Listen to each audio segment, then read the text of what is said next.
Good morning, good afternoon, and good evening, ladies and gentlemen, and welcome to the Kane's Wrath New Year 2 vs. 2 tournament for 2016, proudly hosted by GameReplays.org. My name is Spartacus, and we are in for some intense 2v2 action here today, folks. So I hope you brought your popcorn because we are in for a good one here today. We got a decent number of people showing up for this one. So a couple of things to note before we get started. All links referred to in this cast are available in the description of the video, so just click that show more button beneath the video to follow along with our broadcast for today. Additionally, all music heard during this broadcast is courtesy of both Zircon and Little V Mills. Aside from the entry song that you heard at the very beginning of the stream, if you were here very early, that one is in fact by Spectral Theory. I'm not 100% certain that I'm allowed to use that stuff yet, so I'm not going to be playing any more of that stuff, but just trying some new music here on the stream, and I'm hoping that I can at least test this guy out, so we'll see. But anyways, so if you enjoy the music you're here today, please be sure to check out their respective websites, which are linked in the description below, and a lot of those guys offer their music for a complete...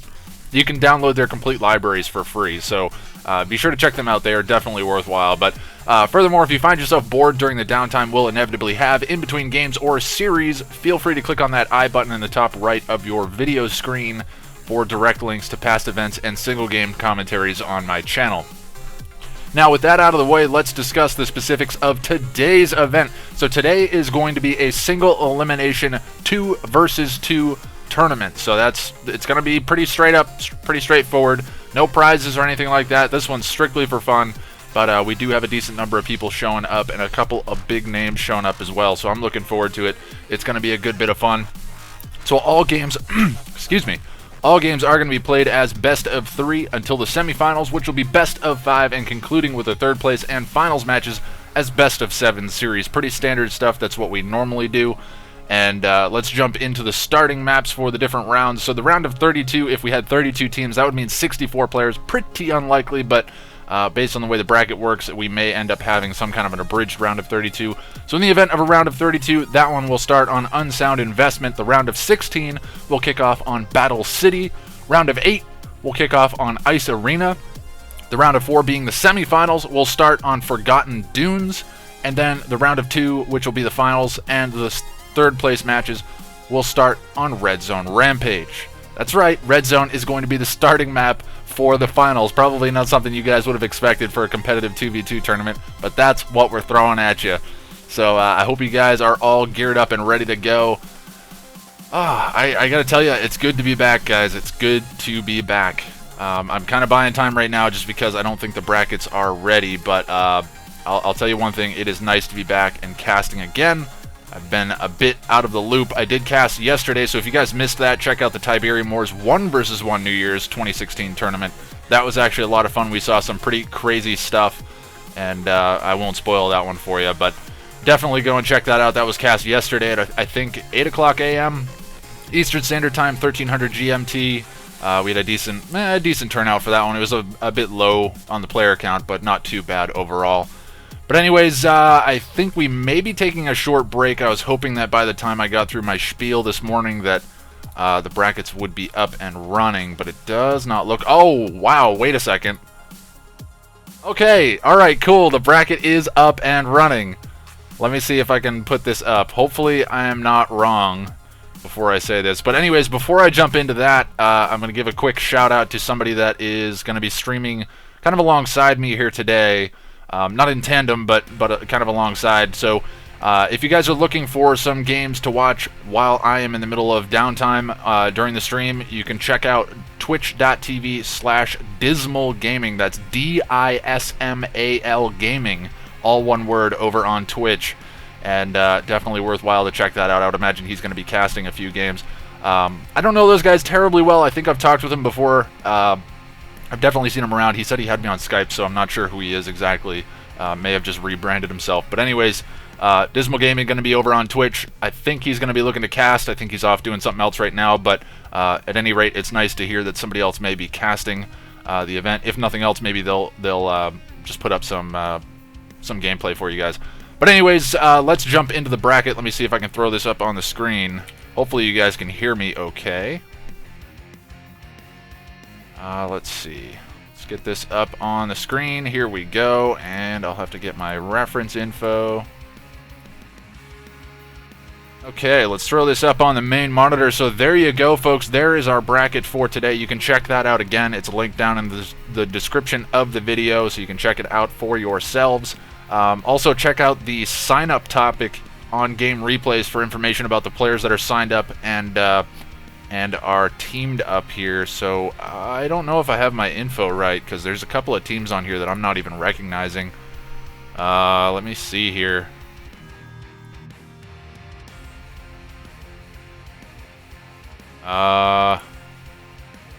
Well, we'll go through who the teams are here in a minute. Actually, you know what? Let me see if I can get Phantom. Sorry, guys. I figured this would have been updated before the bracket was posted, but I guess I was mistaken. That's okay. Not a big deal. We will get it sorted here. We're not in any super rush. Yesterday, they almost started without me, so I was a little bit nervous, but today... These guys, I would imagine they'll probably wait for me, but nah, if they don't, too bad. Too bad for me.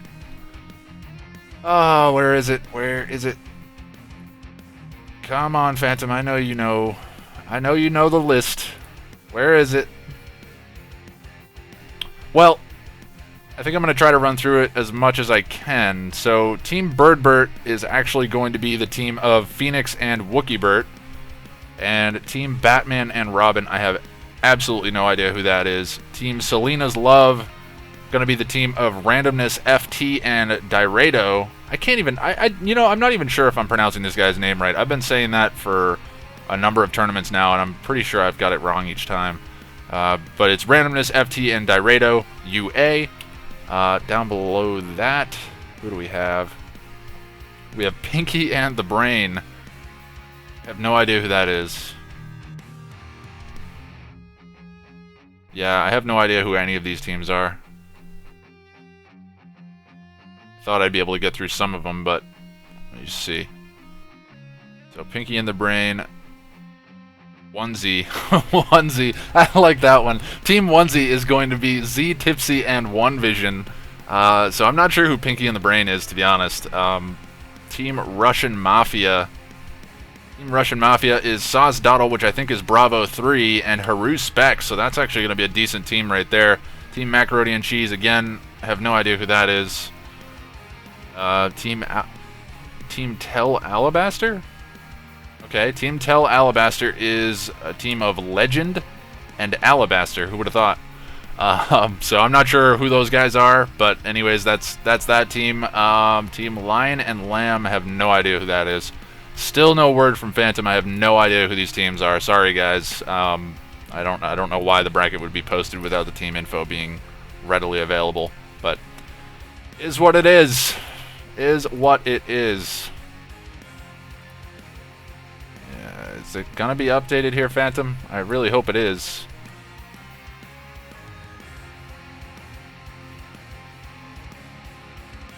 Oh, okay, so it's down here. Alright, well, I was looking in the wrong place, apparently. It's at the end of the thread. Okay, let's try this again. So the team of BirdBert, which is going to be Phoenix and WookieBert, going to be facing off against Team Batman and Robin, which is going to be Bobby MacBob and Granola 17. So those guys are going to be facing off in the round of 16. Going to be our only match in the round of 16. They're going to be facing off for a spot against Team Selena's Love, which is again going to be Randomness FT and Diredo UA. Down below that, yeah, Phoenix, or rather, Phantom just linked me out now. A little late, buddy. Team Pinky and the Brain is going to be We Got the Rockets and Icor. Going to be facing off against Team Onezee, which is going to be One Vision and Z Tipsy, which is an interesting combination of those two names. And then Team Russian Mafia, which is going to be Bravo 3 and Haru Specs, will be facing off against Team Macaroni and Cheese, which will be Inca Paiza and Dom Filiki, Dom Filiki 27. I'm going to go ahead and go with that. Going to be facing off in the round of 8. Team Tell Alabaster, that one's going to throw me off. Team Tell Alabaster going to be the team of Legend and Alabaster, going to be facing off against Team Lion and Lamb, which is going to be Lion Cub and Extremizer, so another strong team right there. So some pretty strong 2v2 players showing up here today. I mean, I think it's fair to say that Team BirdBert looking like a favorite to make it to the finals. We'll have to see who goes up against them. But they don't have an easy road either. I mean, they've got some other 2v2 players that they need to go up against today, but they're definitely, just looking at the individual play skill of these players, I would say those two guys teaming up together are looking to be pretty tough to beat. But Bravo and Haru Specs, as well as Line Cub and Extremizer, as well as pretty much anybody on this list, can really knock these guys out. So we'll have to see how things shake out during the day today, and we'll be jumping into that momentarily, everybody. So I'd imagine we're going to be jumping into our first series of today any minute, so be sure to stick around.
Hello everybody and welcome to game number 1 of our best of 3 round of 8 series, and that brings us to the map Ice Arena. And spawning in the upper left hand corner as the first member of Team BirdBert, as the Cyan Blackhand, we have WookieBird.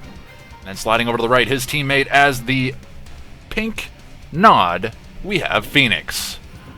And sliding on down to the bottom side of the map, or rather the bottom right corner, as the first member of Team Selena's Love, as the yellow Blackhand, we have Randomness FT. And then his teammate just off to the right of him as the blue Traveler 59, we have Diredo. So there we go, and holy smokes, I didn't update the name. Bam! Nope. Oh, okay, syntax error. That makes sense. Okay, Selena's Love. Okay, so no, apparently I can't put in an apostrophe, which is kind of odd. Anyways, Team Selena's Love, just imagine that that is a possessive pronoun? I can't remember what the word is. Anyways, it's going to be Blackhand and Nod versus Blackhand and Traveler 59. Probably going to be seeing a lot of this type of matchup. Blackhand and Traveler 59 being matched up, that is. Pretty strong duo combination. It looks like these guys are just ecoing. I haven't seen anything too crazy. I know that I was a little bit slow on the get-go to get started on this one, but this map is pretty large, pretty long rush distances, and these guys know what factions they're up against, so it's not really a mystery. They don't have to worry too much about being flame rushed, just because it's pretty easy to counter that as a Nod faction, and especially as, well, I mean, not especially, but if Traveler 59 has any reason to suspect that they're going to be getting rushed, you can usually stop that pretty easily. I'm going to turn the music down a touch. I think it is a little bit loud. I don't know if it's just in my headset or what. But anyways, expansions coming out from both players on the left-hand side. So instead of these guys opting to expand together and kind of work on the same area so that way they can cover themselves a little bit better, it is going to be split here. So these guys are going to be looking maybe more for a 1v1 situation. And that's not terribly shocking coming out of Team BirdBert.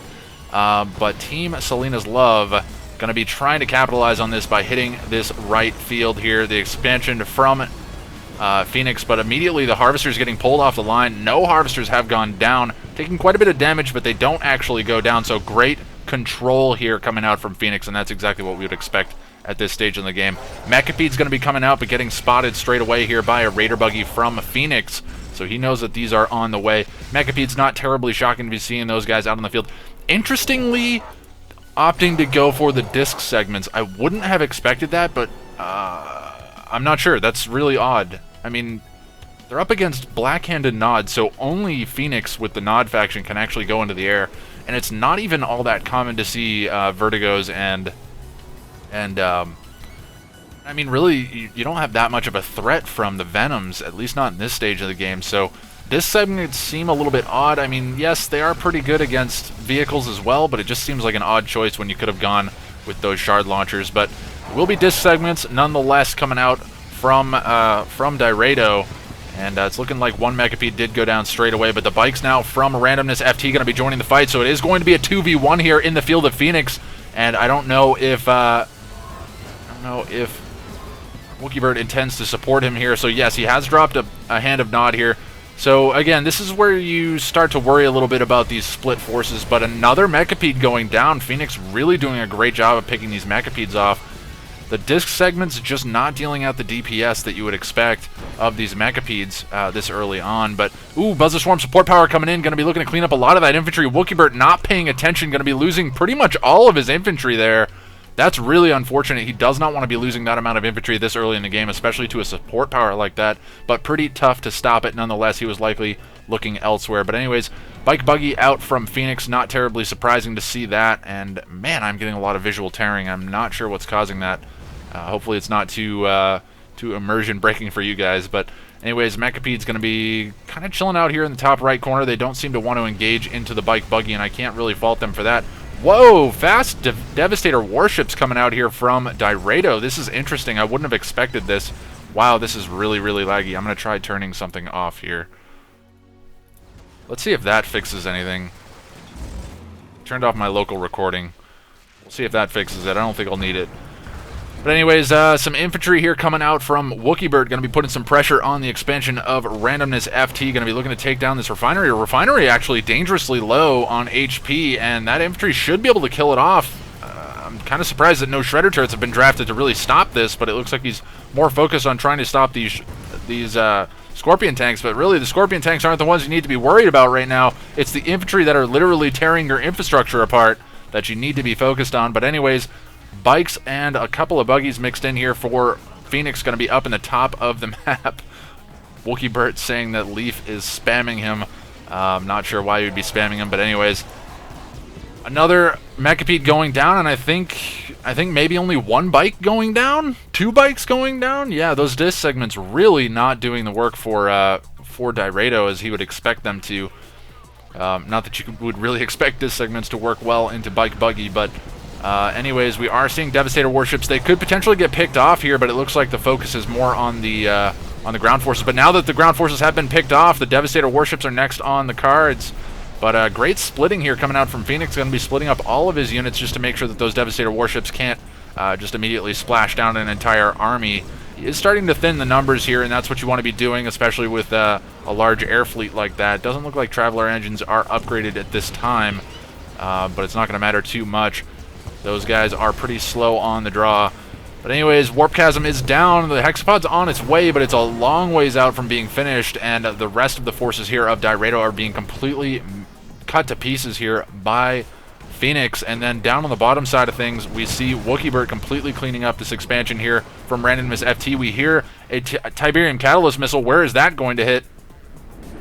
Where is that going to hit? That hits the expansion of Diredo and just immediately kills off the Warp Chasm as well. So, I mean, that's a lot of damage. That's a lot of damage. I don't quite know what these guys are going to be able to do. Diredo really making some early game decisions that I think have put these guys in a really bad position, going Mechapeds and going for Devastator warships when there really was no cause for the Devastator warships. I mean, they didn't really need the siege potential this early on, but I can understand wanting to get that stuff built up for later on. I mean, maybe it would have caught these guys off guard, but they must have known that it would become a problem later on. But anyways, Spectre Artillery raining from the back line is going to be looking to take down the construction yard, while the frontline forces here of BirdBert going to be looking to smash down the remaining infrastructure. There is a couple of supercharged particle beam cannons, or rather just charged particle beam shredder turrets going to be sitting here trying to poke away at this infantry, as well as an obelisk going to be trying to take out what it can. But it's pretty little amounts of damage. Oh, I'm sorry. These are actually from BirdBert. I thought for a second that those were from Randomness FT, but they are not. Those are in fact from BirdBert. So those defensive cannons going to be pretty good. Interestingly enough, these defensive turrets can actually shoot over the wall. That's actually a good thing.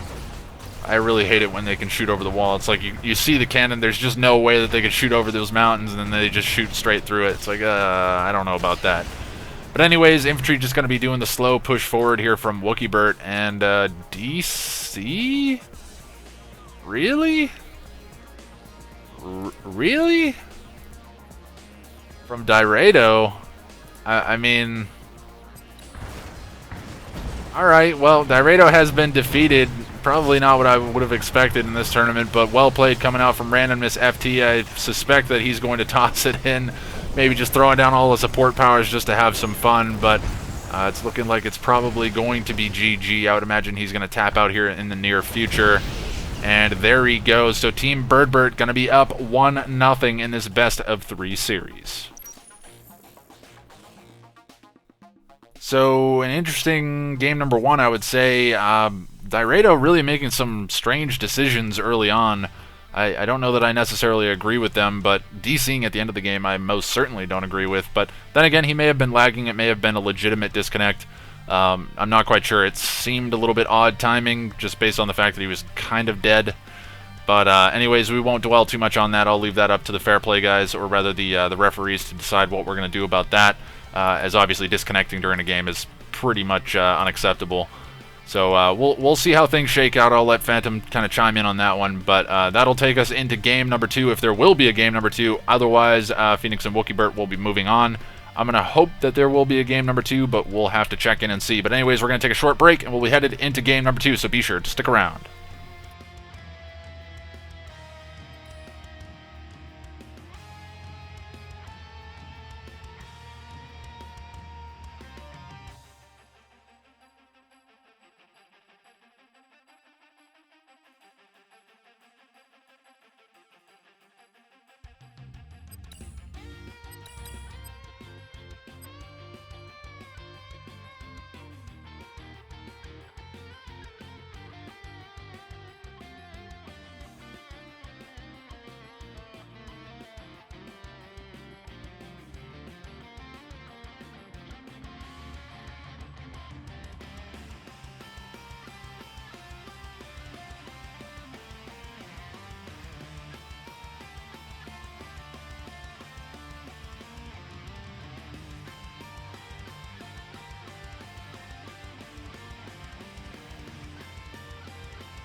Hello everybody and welcome back to game number 2 of this best of 3 round of 8 series, and that brings us to the map End of the Line. And spawning in the upper left hand corner as the first member of Team Selena's Love as the blue Traveler 59, we have Diredo. Just make sure I've got my info right. Yes I do. Okay, and then sliding over to the right, his teammate as the yellow Black Hand, we have Randomness FT. And sliding down to the bottom left position as the red Black Hand, we have BirdBert. And his teammate just to the right of him as the green, whoa, they threw a curveball at me, as the green Zircon, we have Phoenix. Alright, so let's throw that up on the scoreboard, and holy moly, I would have thought I would have had this right by now, but I don't. Let me just take a second to fix it. Boom, there we go. Should be all set now. So I do apologize for the long delay, everybody. There were some connection issues. We did have to wait about a year and a half. Oh, Engineer gets sniped. Engineer just gets sniped there, and BirdBert going to be signaling his victory. So the Engineer, because of the fast legs, actually beat the buzzers to the Tiberium spike. Not what you want to be seeing in that situation, but Disintegrators coming down on the bottom side of the map. Gonna get spotted by a greatly placed Raider Buggy here coming out from BirdBert. He is going to lose that Raider Buggy, but he will spot that there are Disintegrators headed his way. He should have plenty of time to stop this. Couple of bikes out. Gonna be looking to put a little bit of damage here on this field, but actually gonna be focusing on the Reckoner. I'm not sure about the decision. He's trying to force the Reckoner to deploy. That would have actually been really good if he was able to get it, but great micro control coming out from BirdBert to keep that alive. In the meantime, we do have just scouts around the map. Let's take a look and see what's going on in the base of Diredo, and it doesn't look like too much, just a Rifleman squad from Phoenix standing on Tiberium. He needs to get that Rifleman squad moved to a different spot. He is moving it now by the looks of it, or maybe it is just on auto move. But anyways, Disintegrators, where did they go?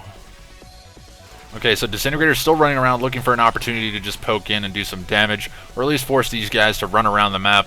But it looks like the Reckoner are going to be getting chased down by a couple of buzzers, and the Reckoner has been spotted. There's plenty of information about where it is, and these guys should have plenty of time to stop it, but Diredo has nothing to actually stop this. He has literally nothing to stop this.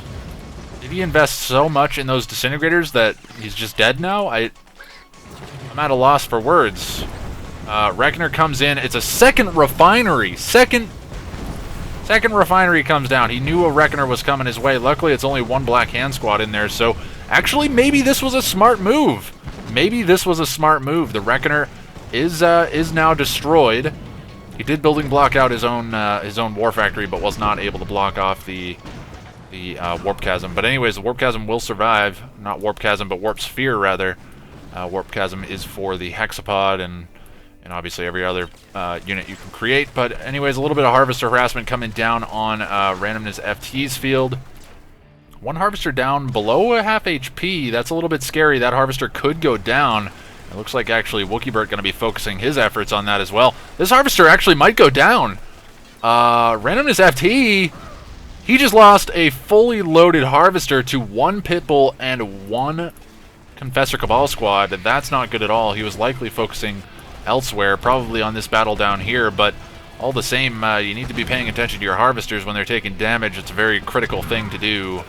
But now the Scorpion tank's starting to get massed up. Going to be looking to contend against the Scorpion tanks here of BirdBert, who's expanded down towards the middle as well. And we can see it's double airfield coming out from Phoenix, so not terribly shocking. You would kind of expect early airfields coming out from Zircon. And I would imagine his tier 2 is somewhere? Where is the tier 2? Did he sell his tier 2? Whoa. Wait. He sold his tier 2. Whoa, okay. That's interesting. No, he couldn't have possibly sold that. No, he must have. Yeah, he sold his tier 2. That's a strange decision. He must have needed the cash really quickly to get out some Zorkas.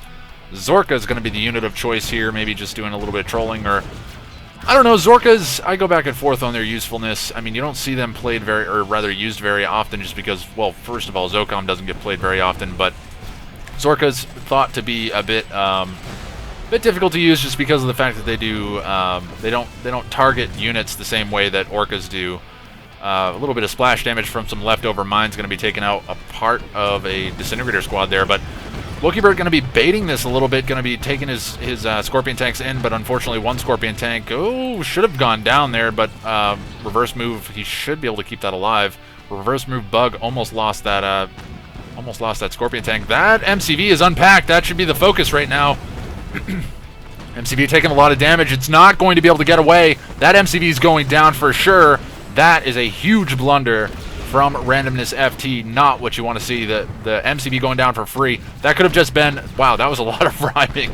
But anyways, he could have just deployed it right over in this area here. And yeah, it would have been pressured, but he would have at least been able to keep it alive and maybe just draw some fire for some time. APC is going to be moving in as well. Where are all of the Zorkas? So I'm not sure where the Zorkas have been.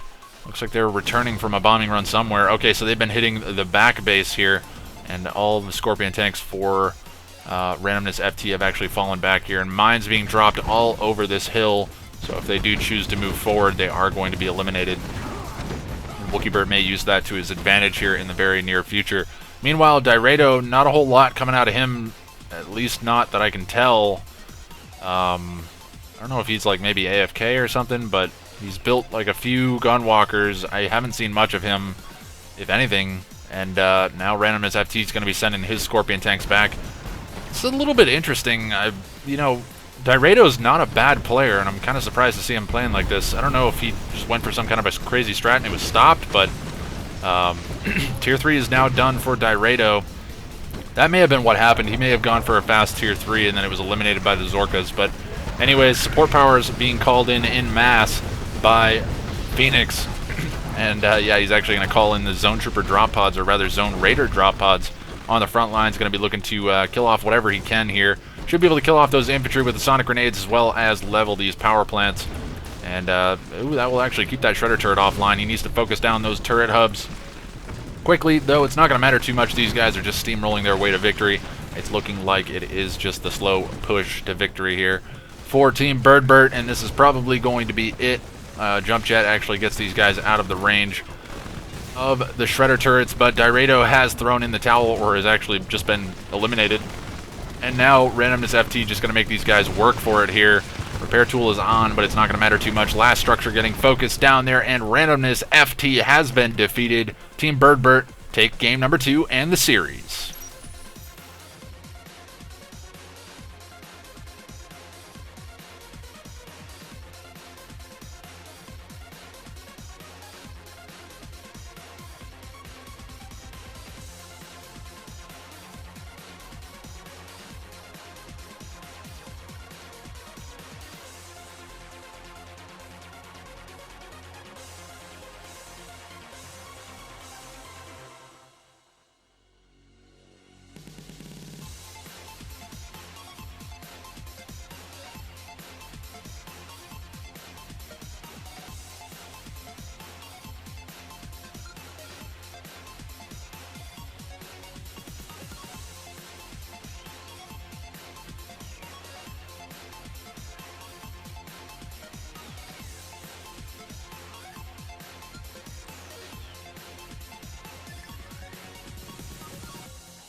Okay, so did I just cast with my mic muted? Did I cast that entire last game with my mic muted? I'm looking through the chat right now. I can't tell. I don't think I casted that entire game with my mic muted. Anyways, my mic was just muted while I was giving you guys this rundown. At least I think it was. Anyways, I'm going to go through this again. Team BirdBert taking a 2-0 over Team Selena's Love. Team Pinky and the Brain getting 0-2'd by Team Onezee. Russian Mafia taking down Macaroni and Cheese with a 2-0 there. And Team Red Makasik. I can't say it. Red Makasik. Makasik.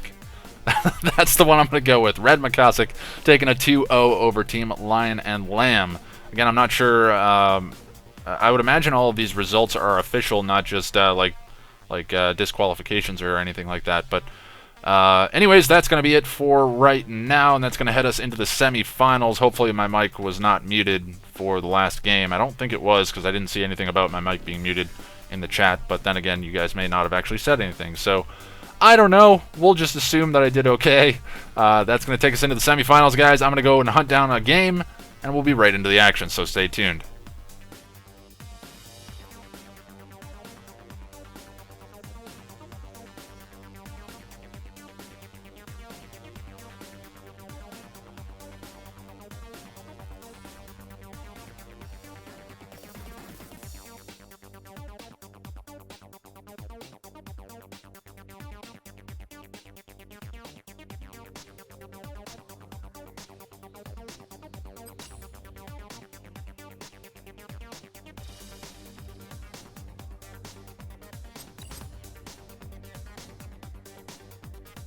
Alright, and the chat finally catching up with me here, saying that no, it was not muted. I appreciate that, guys. Thank you for letting me know.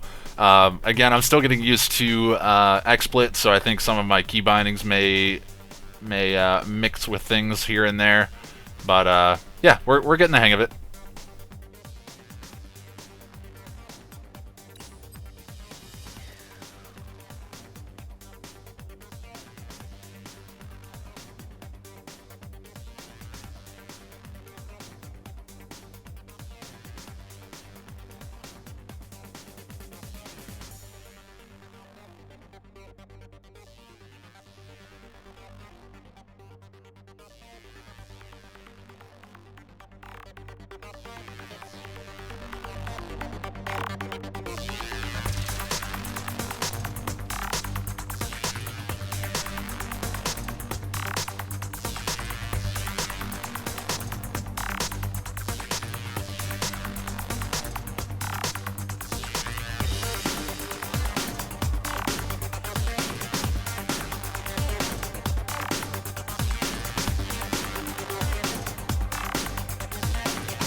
Hello everybody and welcome to game number 1 of our best of 5 semifinal series, and that takes us to the map Forgotten Dunes.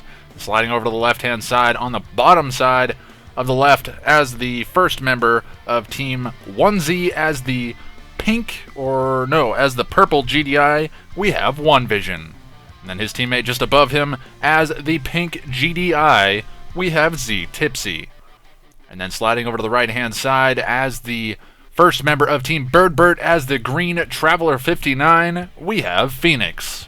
And then his teammate just down to the bottom right of him as the red Black Hand, we have WookieBert. So let's go ahead and pop that up on the scoreboard. Let me just make sure he is in fact... No, I'm sorry, I am mistaken. He is in fact Nod, so let me just fix my note here. Nod. Okay, so he does play Black Hand a lot in this matchup, so... opting to go Nod this time around, maybe going to be seeing some stealth shenanigans. We'll have to see what he chooses to go for. I'm not entirely sure why he would have chosen Nod versus Black Hand. Maybe it was for stealth harvesters. I have to imagine there's the stealth technology that he was really banking on here. Anyways, we won't worry too much about it. Tiberium Spike going to be getting pressured here by the Disintegrators coming out from Phoenix. Pretty standard stuff coming out from any Traveler 59 players. And Tiberium Spike in a little bit of a precarious position down here. Actually, I don't know. Maybe this one's a little bit easier to defend than the one on Forgotten Forest, just based on the fact that you don't have any terrain in your way. Flame Tank coming out, but it has been spotted. And that's actually going to be headed up to the north here for WookieBert. It's looking like it should get cut off here, I would imagine. These guys should definitely know that it's coming. But One Vision and Z Tipsy opting to go double GDI into this. This is kind of interesting. These guys must have something very special planned. Watchtower drafted and actually in low power, but not being really used for anything. More than likely trying to deal with the Disintegrators. Should probably just sell that off, though. Doesn't really need the Watchtower around. Maybe just keeping it around as a peace of mind. Or rather, for peace of mind. Not sure where the Flame Tank went. Okay, so the Flame Tank did not go down. He managed to actually take down a Pitbull for his trouble. So nice job there from BirdBert to actually manage to pick up a kill there. And he's going to be getting repairs from the warp chasm. So apparently Scrin Tech can repair your Nod Tech. That's interesting. No, that's actually very common. But anyways, we will be seeing a couple of APCs and a couple of Pitbulls rolling through the middle of the map here for OneVision. And it's looking like they're still hunting the very scary flame tank, and that should be cut off here. Honestly, the Pitbull should really be chasing this down. They should not be allowing that to get into his base. I think he's really worried about the Pitbulls taking too much damage, but they need to go and hunt down that flame tank. Where did they go? Okay, they're dealing with a flame tank that's further down here. Yeah, that's kind of an issue. Alright, I guess you deal with a threat that's kind of dealing with your MCV. I can't disagree with that one. Oh, you gotta kill it, though. You gotta kill it, though. Flame tank does go down. Another flame tank rolls in, though. Manages to take out a refinery for its trouble. Not enough damage output. Reckoner here as well. BirdBert with all the tricks. He's got all kinds of flame stuff going on here. Manages to take out a war factory and is going to get himself a refinery as well. This is devastating for OneVision. I think, honestly, that may be his GG right there. I mean, he's still got his MCV. It's very low HP. He does have a refinery, so he's going to have a ton of harvesters.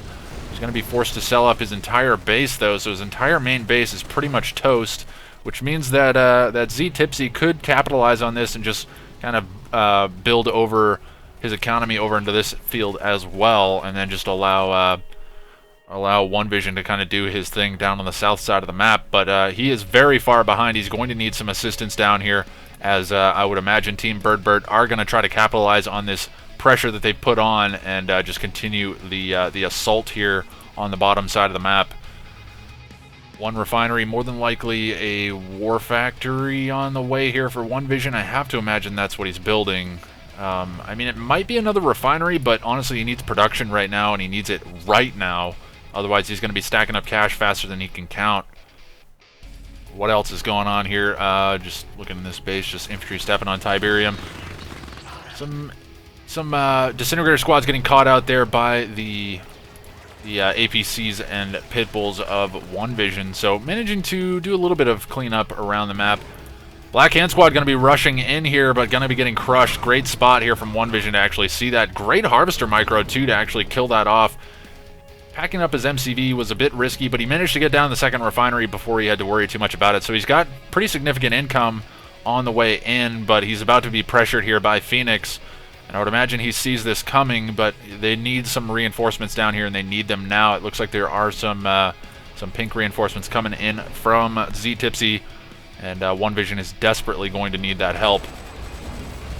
So Lightning Spike being called in, going to be drawing some fire from some of these watchtowers. The watchtowers need to be remicroed, though. This threat is what they really need to be dealing with, and it looks like the forces here from Z Tipsy are enough to actually force this back. Looks like a buzzer just coming in for some scouting information coming out from Phoenix.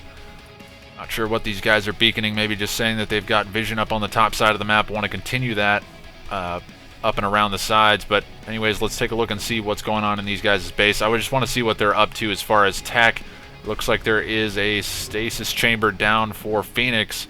Doesn't really have access to any kind of stasis shield, so that's not really a threat in this game. However, the pressure is being mounted back down on the bottom side of the map, so despite OneVision really getting punched hard in the mouth, he is still alive in this game, and it looks like somebody actually has AP ammo, and I would imagine that is Z Tipsy, just because of the fact that OneVision lost all of his infrastructure earlier on. So I think realizing that all of the forces have been kind of rallied down to the south, now it is going to be Z Tipsy that is going to be under fire, and this is the trick when you end up in split positions here. You can't really defend one another very easily, whereas I mean, Z Tipsy, he's committed quite a bit down to this bottom side as well, but they definitely still want to protect this top side of the map, especially with Orcas being built up here as well. They need to keep a good stranglehold on this area.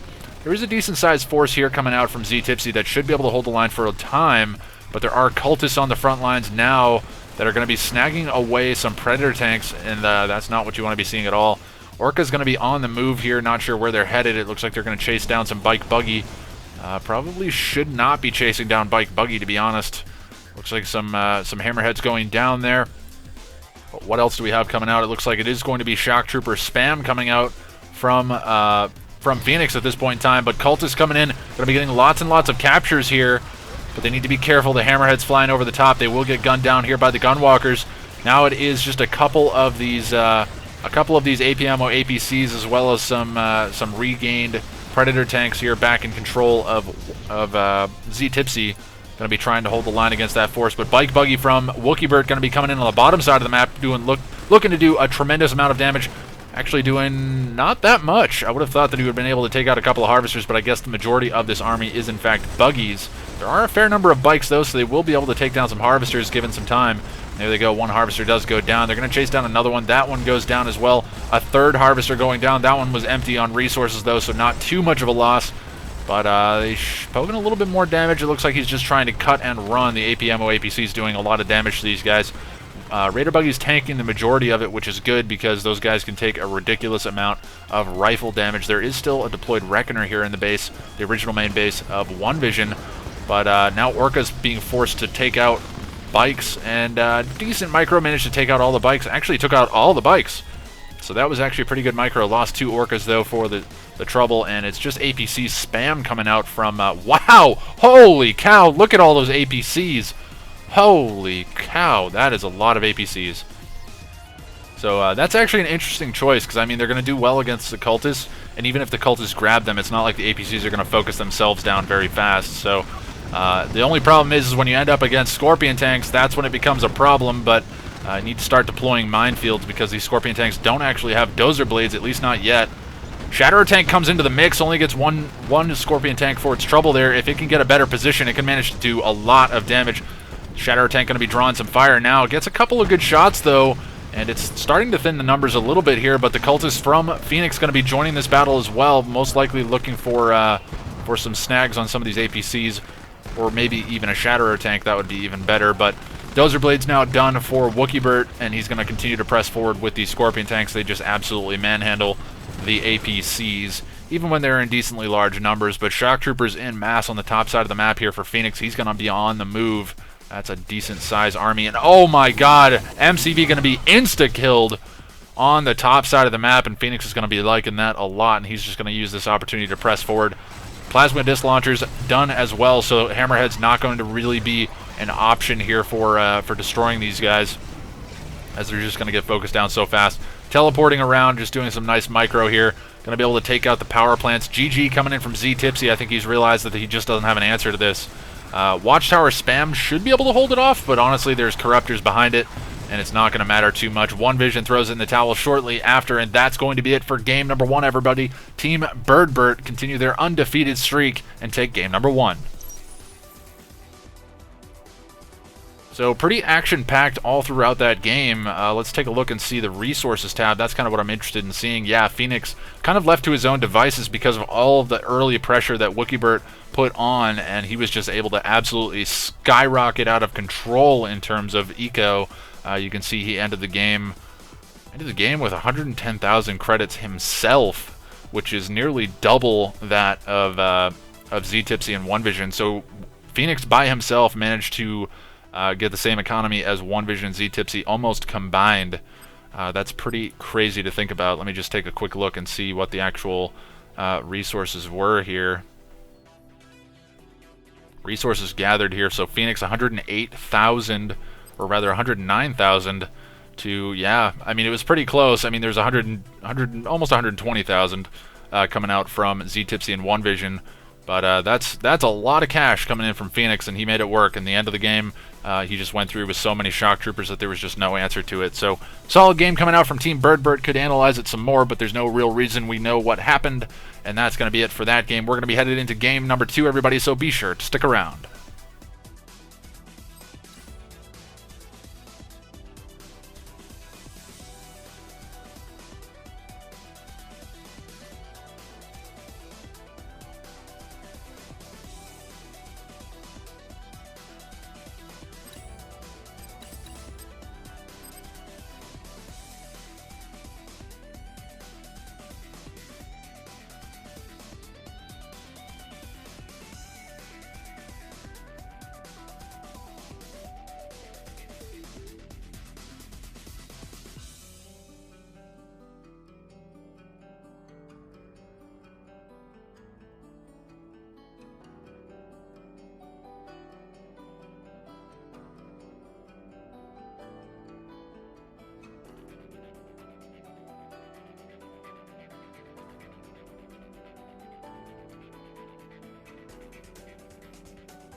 Hello everybody and welcome to game number 2 of our best of 5 semifinal series, and that brings us to the map Downtown Dust Bowl. And spawning on the far left side as the first member of Team Onezee as the green black hand, we have Z Tipsy.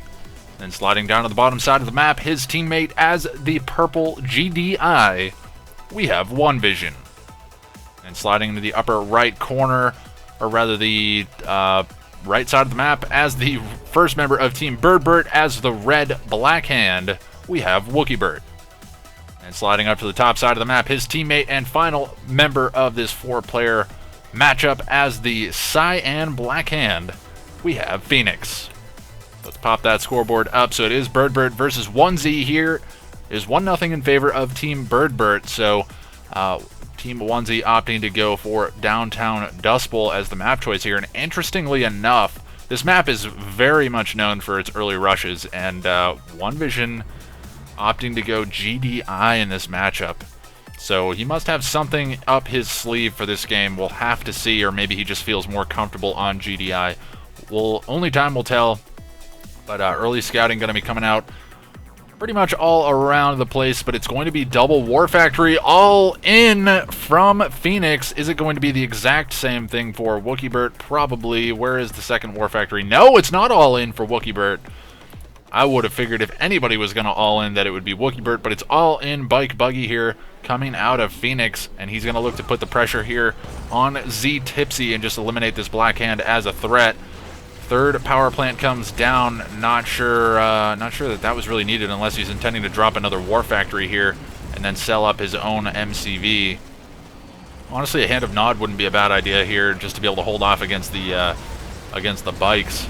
Just get up some rocket squads, just kind of have them hang out over on the other side of the field. But it's a tough spot in any case. But luckily, One Vision going to be assisting his ally here, and he's going to be able to hold off the all-in. The question is, will Phoenix transition out of this, or is he going to stick with the all-in? He has an engineer that's running around the top side of the map, so that engineer will have to keep an eye on it. That could be a very sneaky John Cena engineer out of nowhere. For those of you that don't know the meme, go and look it up.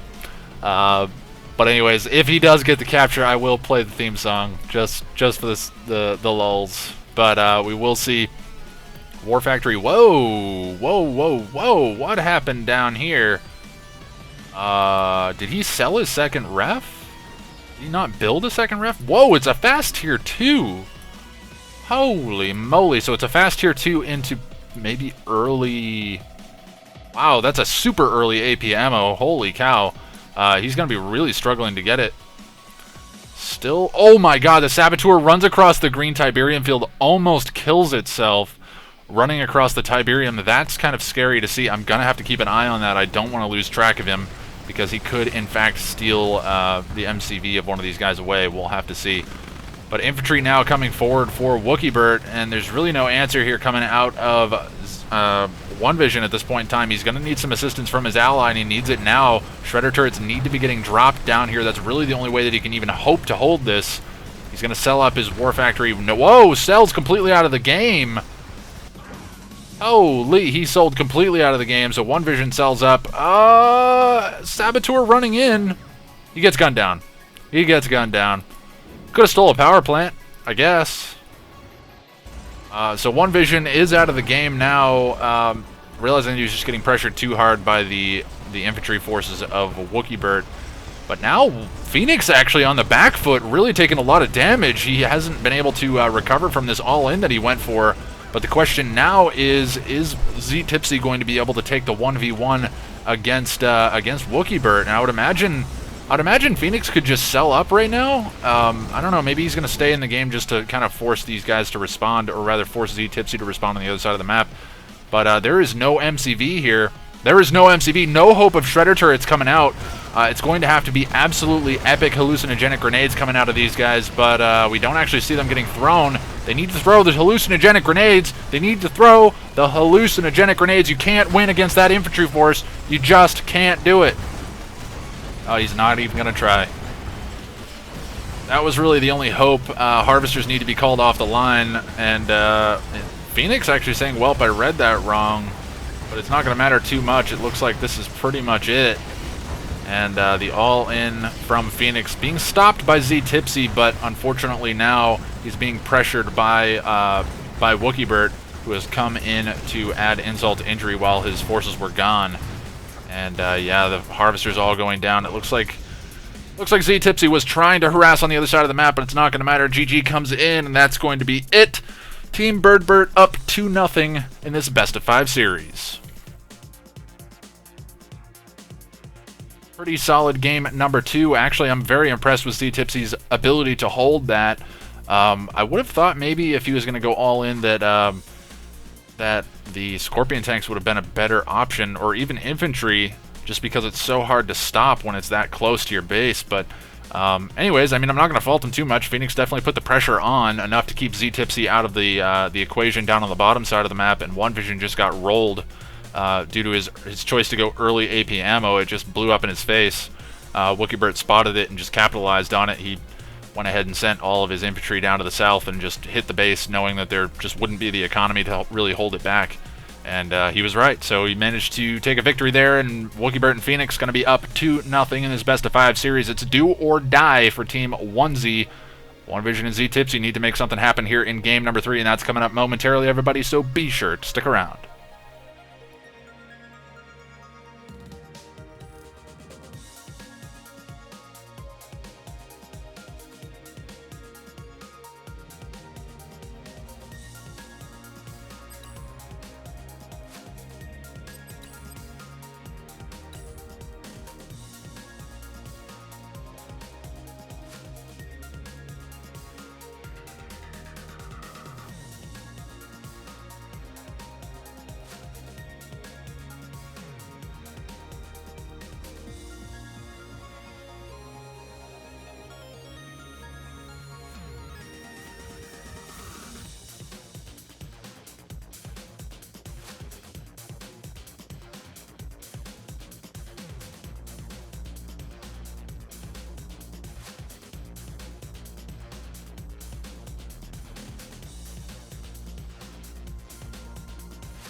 Hello everybody and welcome to game number 3 of our best of 5 semifinal series, and that brings us to the map Forgotten Forest. And as we're seeing some scout engagements, we'll jump into the players here, and spawning on the far left side as the first member of Team Onezee, as the purple GDI, we have One Vision.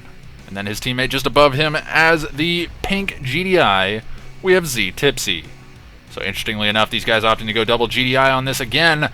And then sliding over to the right-hand side as the first member of Team BirdBert in the top side of the right side of the map as the yellow GDI, we have Phoenix with an early airfield, and we'll take a look at that in just a minute. It looks like it has been spotted, but his teammate just to the right of him as the red Vanilla Nod, we have WookieBert. So okay, his Team BirdBert is up 2-0 in this best of 5 series. They're looking to close this one out, and Phoenix is going to be opting to go for an early airfield and going to be going Orcas. Interesting choice here against double GDI. They know they're up against double GDI, so maybe not paying enough respect to the Pitbull threat. I mean, the Pitbulls are going to shut that down pretty freaking hard once they come out, but maybe that's what they're expecting. Maybe they're expecting the Pitbulls to be the response and trying to force some kind of early transition into Pitbulls from these guys. Then they have something else in mind. I'm not quite sure. We'll have to see. I'm sure Phoenix and WookieBert have something tricky up their sleeves. But we'll have to check in on that in a little bit. Expansion coming out from One Vision, pretty standard stuff. The bottom side player usually is the one to expand it down to the south. Meanwhile, WookieBert has already unpacked and is already working on his second... Oh, no, he was working on a refinery. It looks like it was canceled. Or maybe that's just a visual bug. I'm not quite sure. It does look like it was canceled, though. I'm not quite sure what that was. Harvester coming out now... Yeah, I think that was just a visual bug. I think it is a refinery, and I think it was just, it was being produced. It was just a strange bug. Whoa, okay, so some infantry out for Phoenix as well. Maybe looking to just bait the Pitbulls into some rocket squads. This is really interesting. I've never actually seen this done before. But unfortunately, the infantry straying a little bit too far forward. Going to be getting gunned down there by the watchtower. Now the Orca's going to be looking to trade out with Pitbulls here.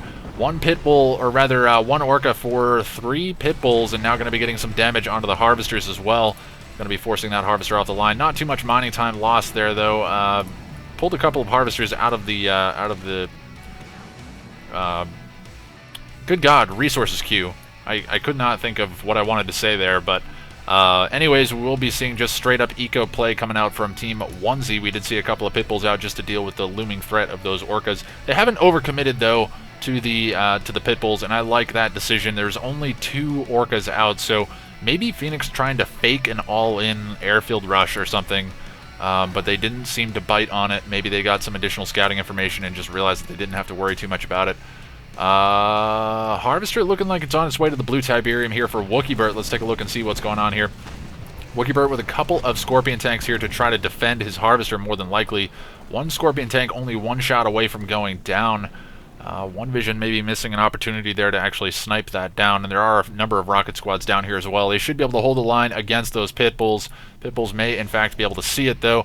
Looks like one Orca did go down. I think that was the remaining Orca here from Phoenix, and I would imagine... No, he's going to keep his airfield around. I like the decision to keep that around, because otherwise he'd have to rebuild his tech in order to get that airfield built again, and in the event that he wants to transition into that, he doesn't have to rebuild this. But anyways, we will be seeing some APCs going to be moving forward here, looking to deal with the rocket squads. They're going to be looking to just kind of beat these guys off of this blue field. Need some Pitbulls down here to actually spot the Harvester, though. The Harvester will get away. Another Harvester comes in from WookieBert. Pretty risky here. That Harvester could definitely go down. It is going to get spotted. This one's good as dead. This Harvester needs to be killed off right now. Those Pitbulls need to stay in range so that way they can give vision for One Vision, interestingly enough. And yeah, they are going to stay in range. It looks like they were chasing down the other blue Harvester. Oh, wow, lots of Pitbulls coming in here. It looks like Z Tipsy's actually joining the fight here.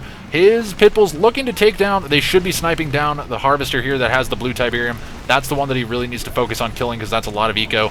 And that's a lot of eco going down here. More and more Harvesters. The stacking is real! Oh my God, they could have easily killed both of those Harvesters with one more volley from the Pitbulls. That was a huge stacking error there from WookieBert. But it was not able to be capitalized here by Team Onezee. But Team Onezee really being the aggressors here in this game, realizing that Phoenix opted to go for kind of an early game cheese move and is not really going to be too much of a factor here early on. as he's just now getting his eco established. He's got those 2 refineries. He's now starting to mass up. He's got a few pit bulls as well as some rocket squads coming out, or rather missile squads.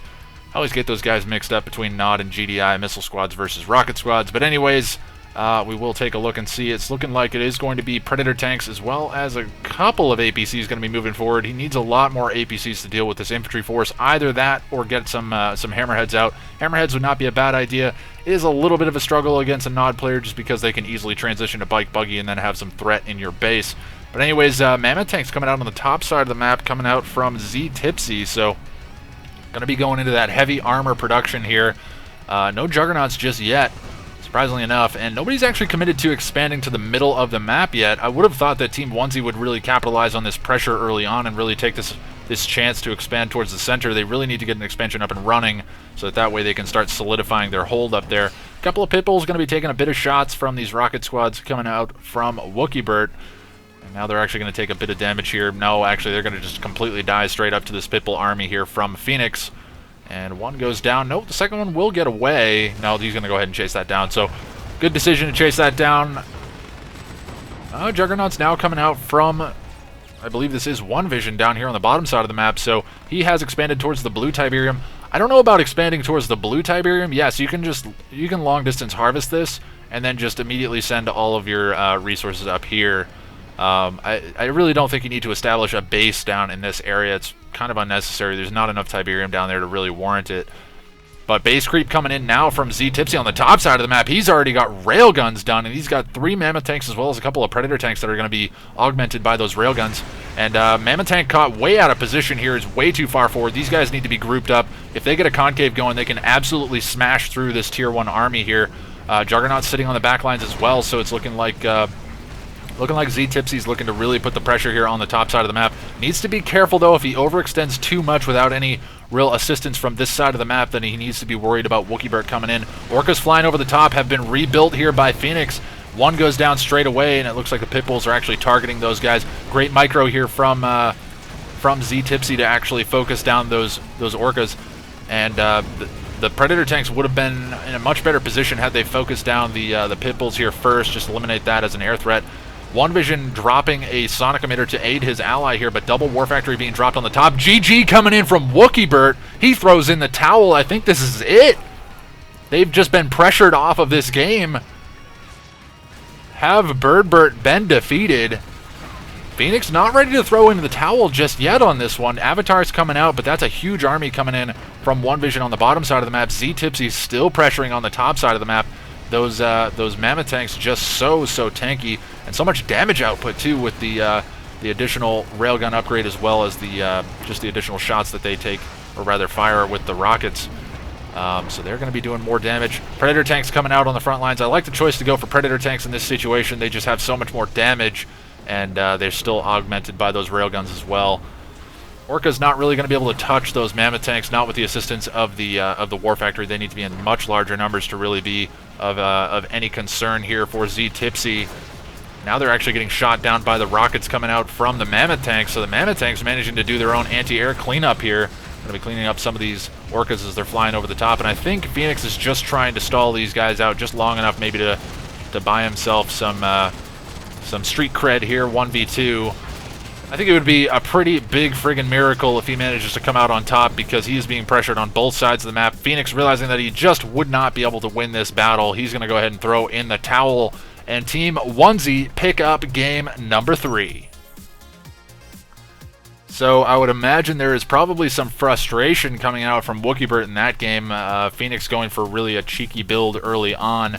Wasn't able to capitalize on it at all, though, because One Vision and Z Tipsy didn't even flinch. They just built a couple of pit bulls, didn't overcommit to it, and then actually just followed up with a few additional pit bulls after that, after they realized that it wasn't really a significant threat, and were able to get map control early on. And then some choices by BirdBert to send some harvesters to the blue Tiberium were capitalized on by One Vision and Z Tipsy by picking off those harvesters, and then just adding insult to injury by continuing to press forward using that map advantage. So that's exactly what you need to do. When you get that map advantage, the map control, you need to just press forward, just keep creating that line that is more difficult to cross, and Phoenix and BirdBert weren't able to overcome the early game deficit there. So solid game coming out from Team Onezee. Nice to see them getting a point on the board and keeping themselves alive. So we'll have to see if they can keep up the attack here in game number 4, and that's coming up momentarily, everybody. So be sure to stick around.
Hello everybody and welcome to game number 4 of this best of 5 semifinal series, and that brings us to the map Wasteland Dam, and spawning down in the bottom left corner as the first member of Team BirdBert as the pink black hand, we have Phoenix.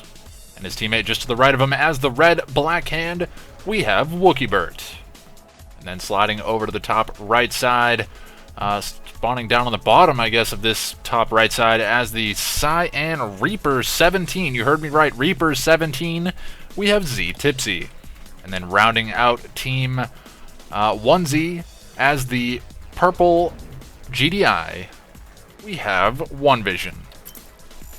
So I have my scoreboard backwards. Let me just take a second to fix this. The scores are right, but the positions are backwards. There we go. That's a little bit better. Okay, so it's still do or die here for Team Onezee, but they did manage to pick up game number 3, keeping themselves alive in this series, and Z Tipsy beaconing the placement of his warp sphere, maybe? Not quite sure, but anyways, it's not going to matter too much. We will be seeing Reaper 17 making its debut here in this tournament. I don't know if anybody else played Reaper 17 on the other side of the bracket, but we haven't seen any of it here today yet, so it's nice to see them being played. But Black Hand getting a nice early scouting advantage here all around the map. And obviously these guys grabbing their Tiberium spikes all up and down the sides of the map here. Nobody opting to send the engineer down for the long haul down to the bottom right Tib spike. And actually nobody actually grabbing this center Tiberium spike. Usually a contested spike, but nobody actually committing to sending an engineer to that yet. Didn't want to run the risk of losing an engineer, at least not in this game, because this is a very important morale game. We do have a Reckoner coming in, dual Black Hand Reckoner coming in from Phoenix, and it's looking like that should get in pretty much untouched.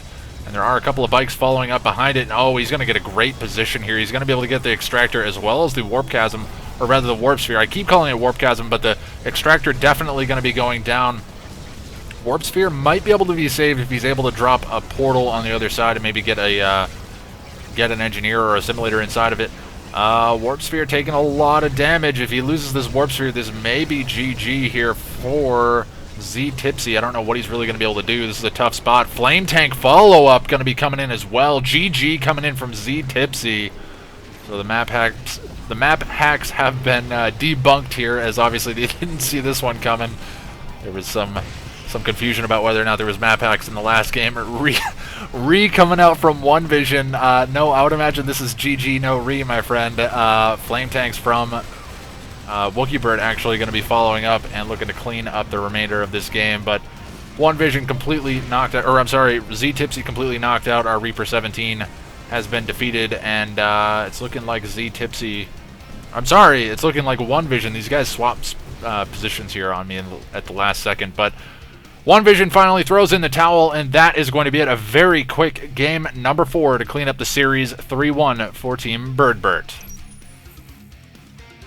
So just some solid early game choices coming out from WookieBert and Phoenix, realizing that they were up against GDI and Reaper 17. Not a whole lot of opportunities to really stop those flame rushes early on, and they both went flame. So absolutely smashing Team Onezee out of the game, and just a quick early cheese to knock them out of this tournament. So Team BirdBert going to be taking a convincing game number 4, and the series going to be headed on into the finals. We'll have to see who they are up against, and we'll probably check in on the bracket here momentarily. Let's see.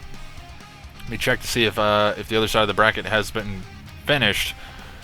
Doesn't look like it has been yet, as there aren't any results reported. So what I'm going to do is I'm going to just do my typical replay saves and all that stuff, and I'll check in with you guys in a minute once I get my head wrapped around where we're at in this event. If there are some more games to be played on the other side of the semifinals, we will go and check those out as well. So yeah, with that said, we're going to take a short break while I try to get wrapped up here, and we will head into our next game momentarily, everybody, so be sure to stick around.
Hello everybody and welcome to game number 1 of our best of 7 finals series, and that brings us to everybody's favorite map, Red Zone Rampage.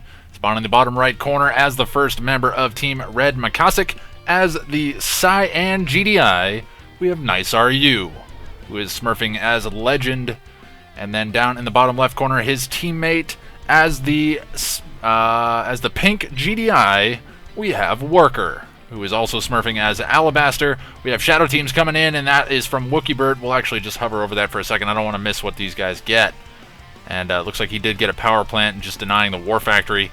So actually some very early aggression here in a war. Whoa, okay, Airfield coming out as well. So, all right, I'll just run through this really quickly. Spawning in the top left is the first member of Team the Team BirdBert. These guys have thrown me off. We have BirdBert as the red nod, and then in the top right as the orange GDI, we have Phoenix. Now let's take a look and see what carnage is going on down here on the bottom side of the map, as we have huge amounts of early aggression coming out. We saw the early War Factory denied. Airfield coming in, going to be adding insult to injury. Harvester going to be going down. Pitbull's going to be coming out in response, but there is an airdrop here coming in from Phoenix. Going to be looking to kill off any Pitbulls coming out, so it's looking like early game cheese going to be on the cards for our top team. Meanwhile, we have actually a follow-up airfield rush coming out on Phoenix on the top side of the map. It looks like he's lost pretty much everything.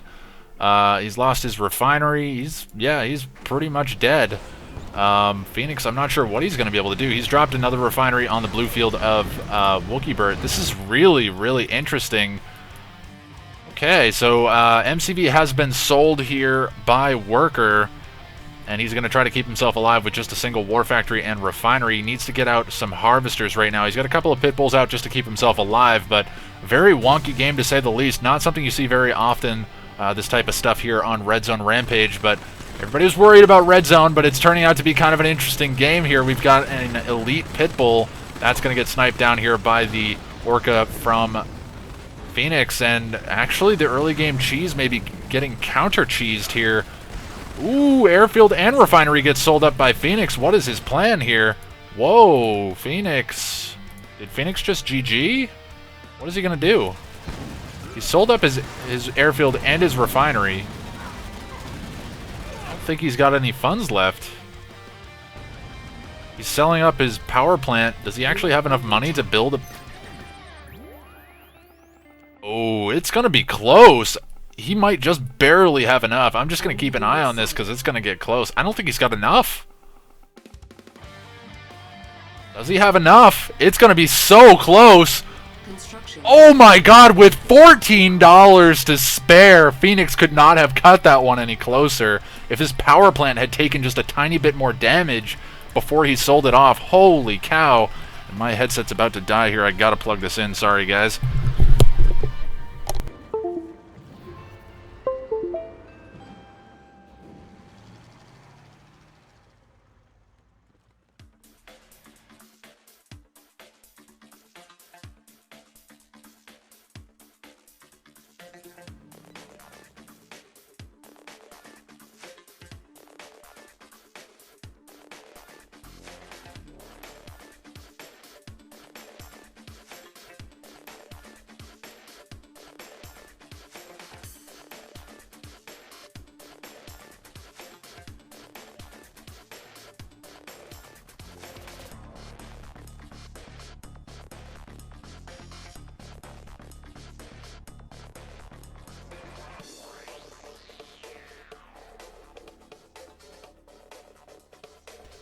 Testing, testing, 1, 2, 3. I don't know if you guys can hear me. Hopefully you can. I do apologize. I've had a bit of a mix-up here with my headset and microphone. I am scrambling to try to fix it. I'm on a separate microphone right now, so I probably sound a little bit different. You may actually hear some keyboard clicking sounds and stuff in the background, as well as my mouse. I do apologize for that, guys. I did not anticipate this happening, and we'll just try to stay alive here, just like these guys are in-game, dealing with some technical difficulties. But anyways, hopefully you guys can hear me okay. But down in the bottom side, it's looking like we're going to be seeing a little bit of pressure here. MCV comes out now for Worker, and he's going to try to get himself back in this game, but now his only Harvester is actually being pressured here. It's looking like it's going to get a full load of blue Tiberium off, which means that he should be able to build another Harvester. He should have enough economy to do that, and the Pitbull's going to be all responding back, but BirdBert putting on relentless pressure here. Again, I do apologize, everybody. I'm not sure what happened. But we do see the construction yard. It is going to be kept around. He may actually be forced to sell that construction yard again. I think he's got enough to build another harvester. Oh, okay, he had another harvester. Very, very strange game, but down in the bottom right, what do we have going on? We have harvesters out. We have harvesters out. I'm just seeing the chat saying rip commentary. Yeah, sorry guys, sorry, I apologize. Hopefully you can hear me now. And yeah, let's see what else we have going on here. So the War Factory is still alive here, and BirdBert, what is he doing right now? Everybody in the chat freaking out. Rip Sparty 2016. You guys are great. War Factory for BirdBert. I'm just trying to wrap my head around what has happened. I did lose a good chunk of the game there. I do apologize again. Scorpion tanks from BirdBert going to be moving again. And we do see... Oh, wow, EMP Control Center actually under the control of Worker. He's going to get an EMP on 3 of those Scorpion tanks. Should be able to kill those off straight away. Need to focus down the Scorpion tanks that are not EMP'd so that way they're not doing more damage, as the ones that are EMP'd aren't doing any damage at all. Either that or just eliminate the ones that are EMP'd straight away so that way they obviously don't have any damage output when they come back online. But anyways, Scorpion Tank's going to be getting chased down here by some pit bulls and some orcas. They should be able to clean up one more, but I would imagine they're going to cut and run after that. No, they're going to keep chasing. Okay. No, actually, unsure of what he wants to do here. Yeah, I think you guys can still hear me. I'm assuming that you can. I'm saying what keyboard sounds. Well, maybe you can't hear it. I don't know. This mic is interesting. Hopefully you guys can hear me okay. Let me know if the audio levels are all right. I can turn the microphone up here. I have a little bit more control with this microphone. But anyways, we will be seeing just a couple of these rifleman squads going to be running through the middle of the map. So it's looking like Worker and Nice RU going to be trying to hold onto the middle of the map here, and they're actually doing a nice job of holding onto that EMP control center. BirdBert and Phoenix kind of scrambling here to hold stuff off in their own base. They did put a lot of pressure here down on Worker, but Worker has recovered quite a bit. And now we're seeing some Orca harassment coming in from Nice RU. So these guys really showing that they earned their final spot here. And a great Orca strike coming in as well. Most likely was looking for a Harvester kill, but manages to pick himself up a Scorpion tank kill. So that was definitely worth. But now we're going to be seeing the Predator tanks as well as APCs coming forward here from Worker. And now the pressure's on BirdBert and Phoenix. So this is looking really good for our bottom side team. They were looking to be down and out early on, with Worker really taking a big hit early on. But they have recovered pretty significantly, and now Worker's the one putting on the aggression in BirdBert's base. He's just going to try to stay in here and just thin the numbers, make sure that BirdBert can't really recover without taking some serious losses here. He will probably eventually beat this back. This is definitely not a base-killing force, but if he takes too much eco damage here, he could be in a very bad position moving forward. Harvesters are still alive here. One Harvester very low on HP. That's the one that actually has some economy inside of it. Sells up his refineries. He does have one refinery left over, so probably not the worst idea to actually sell up those refineries, but double barracks coming down here from Phoenix, going to be trying to keep his ally alive. Missile squads coming out en masse, but in the meantime, we're seeing the base creep here on the right-hand side. These guys are forced to move their MCVs forward because you can't base creep like you can in Tib Wars, so it's not as prevalent to see this base creep kind of strategy, but obviously Red Zone Rampage renowned for the base creep. Wouldn't be shocked to see our southern side team maybe go into some tech here. GG coming in from BirdBert. It's looking like he's ready to throw in the towel, and actually we did see a Guardian Cannon coming down from Phoenix, not something you see very often, in a pretty bad position as well. Not going to be able to really do too much against these Predator tanks. That Guardian Cannon, actually a second Guardian Cannon coming down, going to be looking to clean up some of these Predator tanks. Ooh, it's not looking good for BirdBert, though. He's in a bad spot. He's trying desperately to get out something, probably an obelisk to try to hold the lines here because it's taken a long time. He does have his tier 3 as well, so an obelisk maybe in and around here. Yeah, smart positioning there on that obelisk. Unfortunately, is low power. He's going to get that back online. Should get one kill, but the MCV here from Worker is on the front lines. But tier 3 is done now for BirdBert, so he can hold this. He can hold this with the assistance of Phoenix, but Phoenix is getting pressured on the right-hand side and really needs to dedicate his time and resources to this fight. Otherwise, he's going to be knocked out of the game. It's looking like his MCV is gone. He's lost the majority of his harvesting. Looks like Nice RU really committing to killing off all the harvesters. All of the harvesters have been killed. So Phoenix is looking like he is pretty much dead here on the right-hand side. BirdBert, while managing to hold, he is not going to be able to hold for much longer. Trying desperately to get out another obelisk to try to hold off against this tier 1 army, but not going to be able to do so for much longer. There's just too much on the front lines here.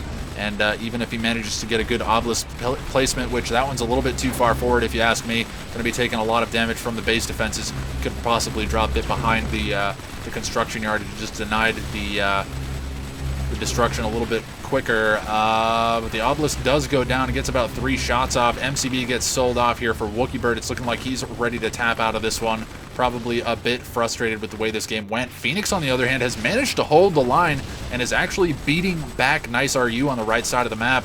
So unwilling to give up on this side of the map. He's doing a nice job, but unfortunately that will spell the demise of BirdBert on the left-hand side, and it's going to be Worker just continuing to mass up here. Phoenix realizing that he's not going to be able to 1v2 in this situation. He is going to throw in the towel, and interestingly enough, Team Red Makasik going to be up 1-0 in this best-of-7 series. So I just realized, again, I do apologize, everybody. There was a huge issue. I plugged in my headset, and immediately it reset like all of the defaults on my machine, so it turned my microphone off for the stream. So I had to kind of panic and change microphones around. So I do sound a little bit different. Like this is a tabletop microphone, so I can move closer and you guys can hear me a little bit better. Or I can move away and then start screaming way back here. I can really scream. But anyways, we won't worry too much about the technical difficulties. Again, I apologize about the scoreboard not being up for that game, but we will have it all sorted out here for game number 2. So solid game number 1. I was worried that Red Zone Rampage would be kind of boring, but that turned out to be one of the most, if not the most interesting game we've seen today. So I'm already looking forward to the rest of this series. It is 1-0 in favor of Team Red Makasik, and they're up 1-0 against Team BirdBert. Best of 7 series game number 2 coming up momentarily, everybody, so be sure to stick around.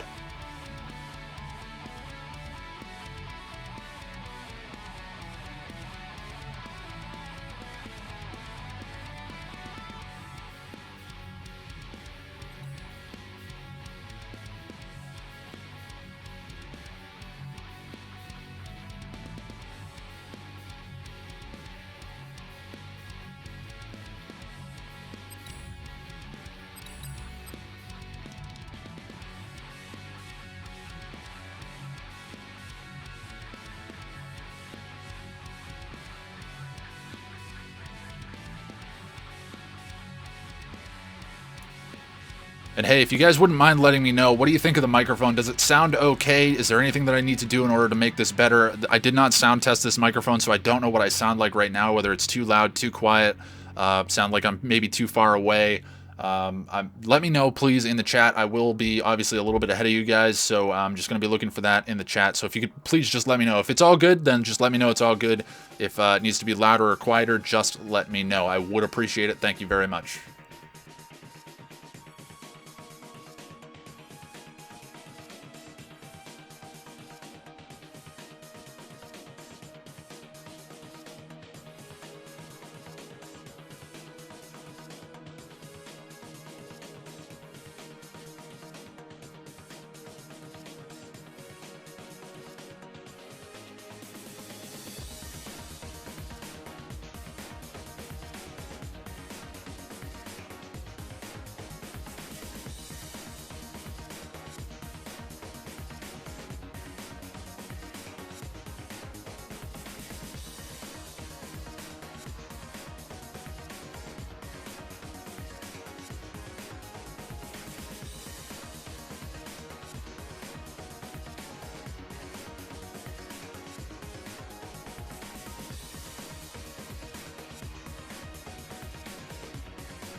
Hello everybody and welcome back to game number 2 of this best of 7 final series, and that brings us to the map Forgotten Forest.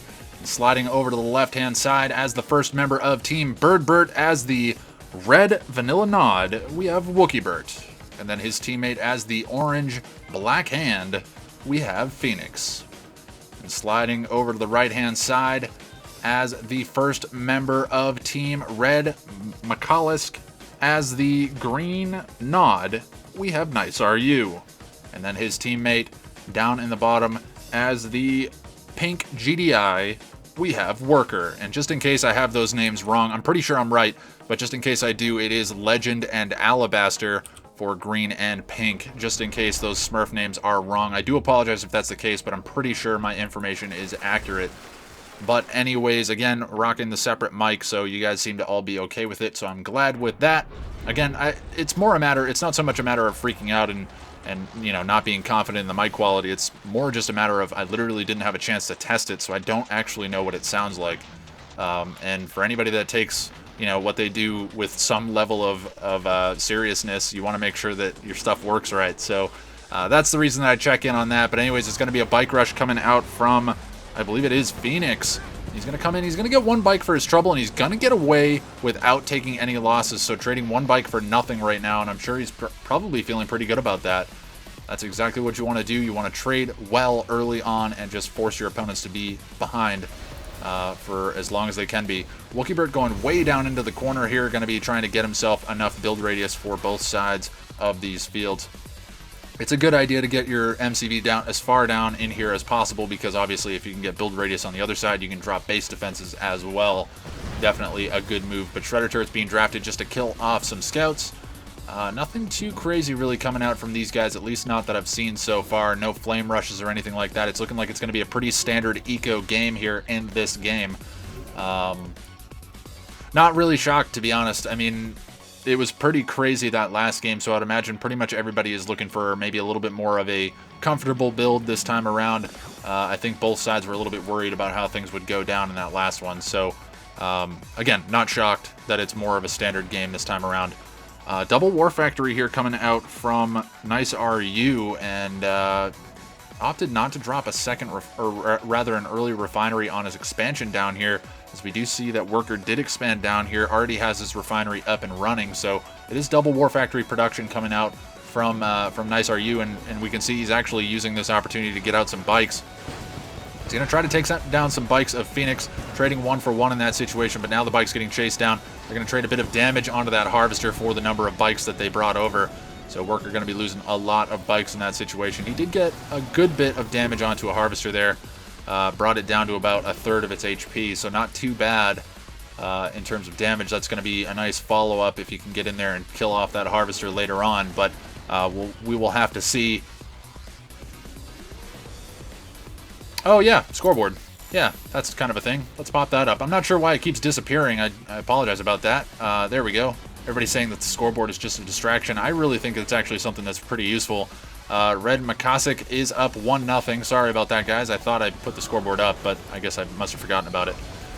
But anyways, we will be seeing the bikes here from WookieBert getting beaten back by the forces of Nice RU once again. And Worker actually moving in with some APCs. APC's way out of position, though. That's a lot of APCs. I think he was trying to respond to the infantry threat, but now he's going to lose an APC here. There's really actually not much that can kill off these APCs this early on, at least not in that number. A Scorpion tank going to be coming forward and tanking a majority of the damage. That APC is going to be going down for sure. Should be looking maybe to get a mine drop off before they go down, but not going to be able to be the case. And the battle over this blue Tiberian field is slowly going in favor of WookieBert. The rocket squads on the back lines getting pretty much free opportunities to get some shots off. Need to take out the heavily damaged APCs, but not actually focus firing here. In this situation, looks like they're kind of spreading their damage out across a number of different units. APCs very, very tanky early on, so not terribly shocking to see those guys living through a tremendous amount of damage. But anyways, we will be seeing bikes as well as a couple of Scorpion tanks out from Phoenix up on the top side of the map. It's looking like he's going to try to chase down the bikes of Nice RU, just trying to keep these guys a little bit wrangled in here. APCs and Scorpion tanks still facing off down on the bottom side of the map. The difference being that we have AP ammo now done here for Worker down on the bottom side, and we will be seeing the remainder of these Scorpion tanks getting destroyed. And it's close. I mean, the pit bulls are adding just enough damage to where they're taking down the Scorpion tanks quickly enough. Predator tank's going to be joining this fight as well. Harvester here right on the front lines, not actually a stealthed Harvester either, so Phoenix needs to be careful. The stealthed Harvester here from BirdBert should be able to get all of the blue tip without too much of a concern there. But just going to be continuing to trade out Scorpion tanks and Predator tanks. What's going on the top side of the map? We do have a decoy army coming in. Looks like Dozer Blades is done for Phoenix, so he's going to be going heavy into that Scorpion tank production, at least for the time being. He has some bikes mixed in there as well. And Nice RU just going to be beaconing to his allies saying, hey, I need some assistance up here. That's a lot of tanks. And it's looking like the majority of them are real. I don't think any of those are actually spoofed from the decoy army. But interestingly enough, a couple Mantis mixed in here as well. Maybe expecting some aircraft to be thrown about, but not going to be seeing any aircraft just yet. I don't know if they saw something that I didn't. I wouldn't be shocked about that, but I don't see any aircraft just yet. Yeah, I don't know if I missed something, but there are Mantis out just to deal with any looming threat of aircraft. Also, they give that's kind of interesting. They spot stealth units. They have stealth detection built into their kit, so that's kind of interesting. Harvester rallying to the middle field, going to be lost there for Nice RU. Nice RU getting pounded pretty hard here. BirdBert going to be joining the battle with his Scorpion tanks, and I think there's honestly enough Scorpion tanks here between Phoenix and BirdBert to continue pressing forward. They can definitely still continue trading here, but now we're going to see the Predator tanks here coming up from from Worker going to be joining the battle, and this is looking a little bit more scary for these guys. Those Predator tanks just so good. Be careful though, decoy army being called in on that force. Going to be drawing a lot of fire here. And the Predator tanks slowly getting whittled away by the nice concave here coming out of Phoenix and BirdBert. These guys really working together in this situation, and this is what you like to see. Mantis just sitting on the back lines, just again looking to maybe give some stealth protection, or actually just going to be drawing fire now. Looks like he sent it right onto the front lines just to draw some fire. But very interesting placement of the Reclamator hub. That's going to immediately get sold off or get destroyed. I missed what it was, but Zone Troopers still remaining from that sold off Reclamator hub. A couple of units and base defenses here for Team Red Makasik, but really not enough to hold the line. We do finally have an Avatar coming out to try to hold off against this, but these Scorpion tanks going to be able to tank 3 shots apiece from the Avatars. The Avatar really just needs to run in and try to get some crushes. It's not going to be able to really stand up in a fight here. And it's looking like Nice RU is going to get completely pushed off of this top field. Oh, actually, whoa, what was that? Minefield being dropped, but there are Dozer Blades done on Phoenix's Scorpion tank, so it's not going to matter too much. It does do a fair bit of damage, but probably not enough. It looks like a couple of Avatars here from BirdBert going to be pressuring the Tier 3 here of Worker, and that Tier 3 could be going down in the very near future. Not quite sure when that... Oh, nice building block, going to be able to keep that alive. But anyways, we do have a Sonic Emitter down on the top side of the map, going to be looking to stop this Scorpion tank army from continuing to push forward here. And, ooh, Tip Vane being used on their own field, going to be able to claim a number of those Scorpion tanks. That would have been really useful if it was called in a lot sooner, but a couple of power plants being lost in the mix as well. So, unfortunate to have to Tip Vane your own field, but I think in that situation it was really necessary. BirdBert in here with the Redeemer, going to be moving in with a Flame Redeemer with also an Engineer inside of it. Going to be looking to add insult to injury. There is an engineer. There's an engineer just kind of sitting there, not quite sure what that's from. I don't know if it was being built for something, but very strange to say the least. We do have Grenadier squads out, but no EMP grenades upgraded just yet, so they're going to be pretty much useless. And it's not looking good for Team Red Makasik. Team BirdBert looking to be putting on a lot of pressure. Marv comes out at the last second here. Does have one railgun inside of it, as we did see that happen. But we do have stealth tanks with the Tidcore upgrade going to be coming in and doing damage to these harvesters. Going to be able to clean up quite a bit of this stuff. And the Tier 3 being sold off. Legend, aka Nice RU, has been defeated. And we did see a TIB Catalyst missile come in and take out that refinery on the other side of the TIB field. So it's looking like this is going to be it for Team Red Makasik. Team BirdBert really pushing forward here and doing a lot of damage. They decoy army the Avatars as well as the Redeemer here. So Very interesting. It's looking like Phoenix actually has the Kane's Wrath Edition skins. But anyways, Alabaster, aka Worker, has been defeated, and Team BirdBert even up the score 1-1. So pretty solid game coming out. I mean, WookieBert and Phoenix just put on so much pressure early on. It was nice responses coming in from the combination of Nice RU and Worker, but they just weren't able to... They were just being outmaneuvered by the forces of Phoenix and WookieBert, and whether that's because the Scorpion tanks are a touch faster than the Predator tanks, or the fact that they were just getting some nice engagements, I'll leave that up to you guys to decide, but it was a solid game nonetheless. 10 minutes and 11 seconds on the clock. Pretty good game number 2, and that's going to be taking us to game number 3 with the score all tied up 1-1, and that's going to be coming up momentarily, everybody, so be sure to stick around.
Hello everybody and welcome to game number 3 of this best of 7 final series, and that brings us to the map Suburban Arena.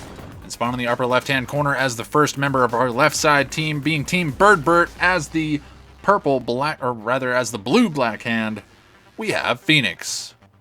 And then down on the bottom side of the left as the red vanilla nod, we have WookieBert.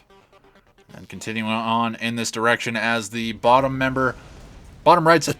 Oh, wow, that snuck up on me. Sorry about that, guys. On the far right side, bottom right corner, as the first member of Team Red Makasik, or good God, I cannot say this. Red Makasik. I'm sorry. I'm going to get it right one time. I will promise you. As the orange GDI, we have Nice RU. And then in the top right corner, as the purple vanilla nod, we have Worker. Alright, so it is 1-1. Sorry about that intro. Just totally lost track of where I was at in my notes here. So I got a little bit discombobulated, but that's okay. We'll be seeing just a standard eco play coming out of Phoenix. Interesting choice. I mean, WookieBert and Phoenix, both nod factions, could have gone for some early cheese, but opt to go for that standard eco play here, and maybe just paying a bit of respect here to Red Makasik, realizing that if they go early cheese, it may be counter-cheesed. And we did see that not work out too well for them on Red Zone. But anyways, let's take a look and see. We have a couple of bikes coming out. Force firing on the ground, I would imagine that was just to create a control group. A lot of times when you're creating a control group, when you're holding down the control button, it will oftentimes just force fire on the ground. But anyways, focusing way too much on small stuff. Some Bike Buggy going to be trading out against Bike Buggy. Very difficult to see who's coming out on top just because it's blue versus purple. And, I mean, it might as well just be blue versus blue because you can't tell the difference. But we are seeing bikes trading out. The bike goes veteran. It's going to get repairs. It should stay alive. And that bike may actually go elite if it takes down a buggy for its trouble. It does manage to take down a buggy as well. So it goes veteran, could potentially go elite. That would be nice to see. Obviously, those bikes pretty low armor, though, so even if it goes heroic, it's still pretty easy to kill it. It's just a lot of damage output and a lot of kiting potential here coming out from Phoenix if it does.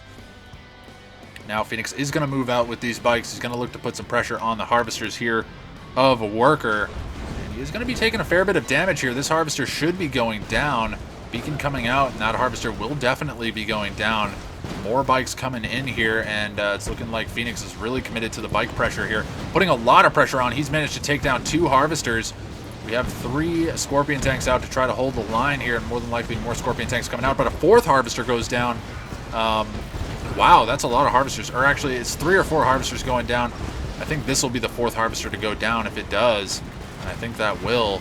So yeah, 3 to 4, maybe even 5 harvesters going down there. I lost count while that battle was going on because I was trying to keep track of how many bikes were going down. But pretty much all of the harvesters here from Worker have gone down. Does he actually have? I don't think he has any harvesters at all. No, he doesn't. So Worker's lost all of his harvesters to that bike harassment. That was really, really surprising. I didn't expect all of those harvesters to go down, but Scorpion tank's going to be chasing down some Predator tanks. Smart move here from WookieBert to not overcommit. He got the Predator tank rather. He managed to kill that off, and he's going to go ahead and fall back. I agree with the decision to just fall back in that situation. Now it's looking like Phoenix going to be joining his ally down here, just dropping some Shredder turrets and selling them off, getting some infantry out to kind of assist in this fight. Just making sure that WookieBert doesn't get pressured too hard while he's putting on the pressure on the top side of the map. Meanwhile, Phoenix is going to be looking to go harvester hunting once again, but there are a couple of Scorpion tanks here, and that's going to force him to fall back. Now we have a slow push forward here of infantry from Phoenix, going to be mixed in with some Scorpion tanks here from WookieBert. They're going to look to put the pressure here. Honestly, they should be looking to pressure the bottom side of the map. I think if they put some pressure on the harvesters here of Nice RU, they would be in a good position moving forward, but bike's going to be coming in here from Phoenix. They're on a warpath, and they should be able to get a good volley off on these harvesters. Nice reaction time here coming out from Nice RU. He's going to get away with those harvesters. Gets down to about half HP, though. If he took one more volley, that would have gone down. Meanwhile, Worker working on recovering here. He's actually seen his ally drop a Guardian Cannon for him. So Guardian Cannon's being used quite a bit, actually, today.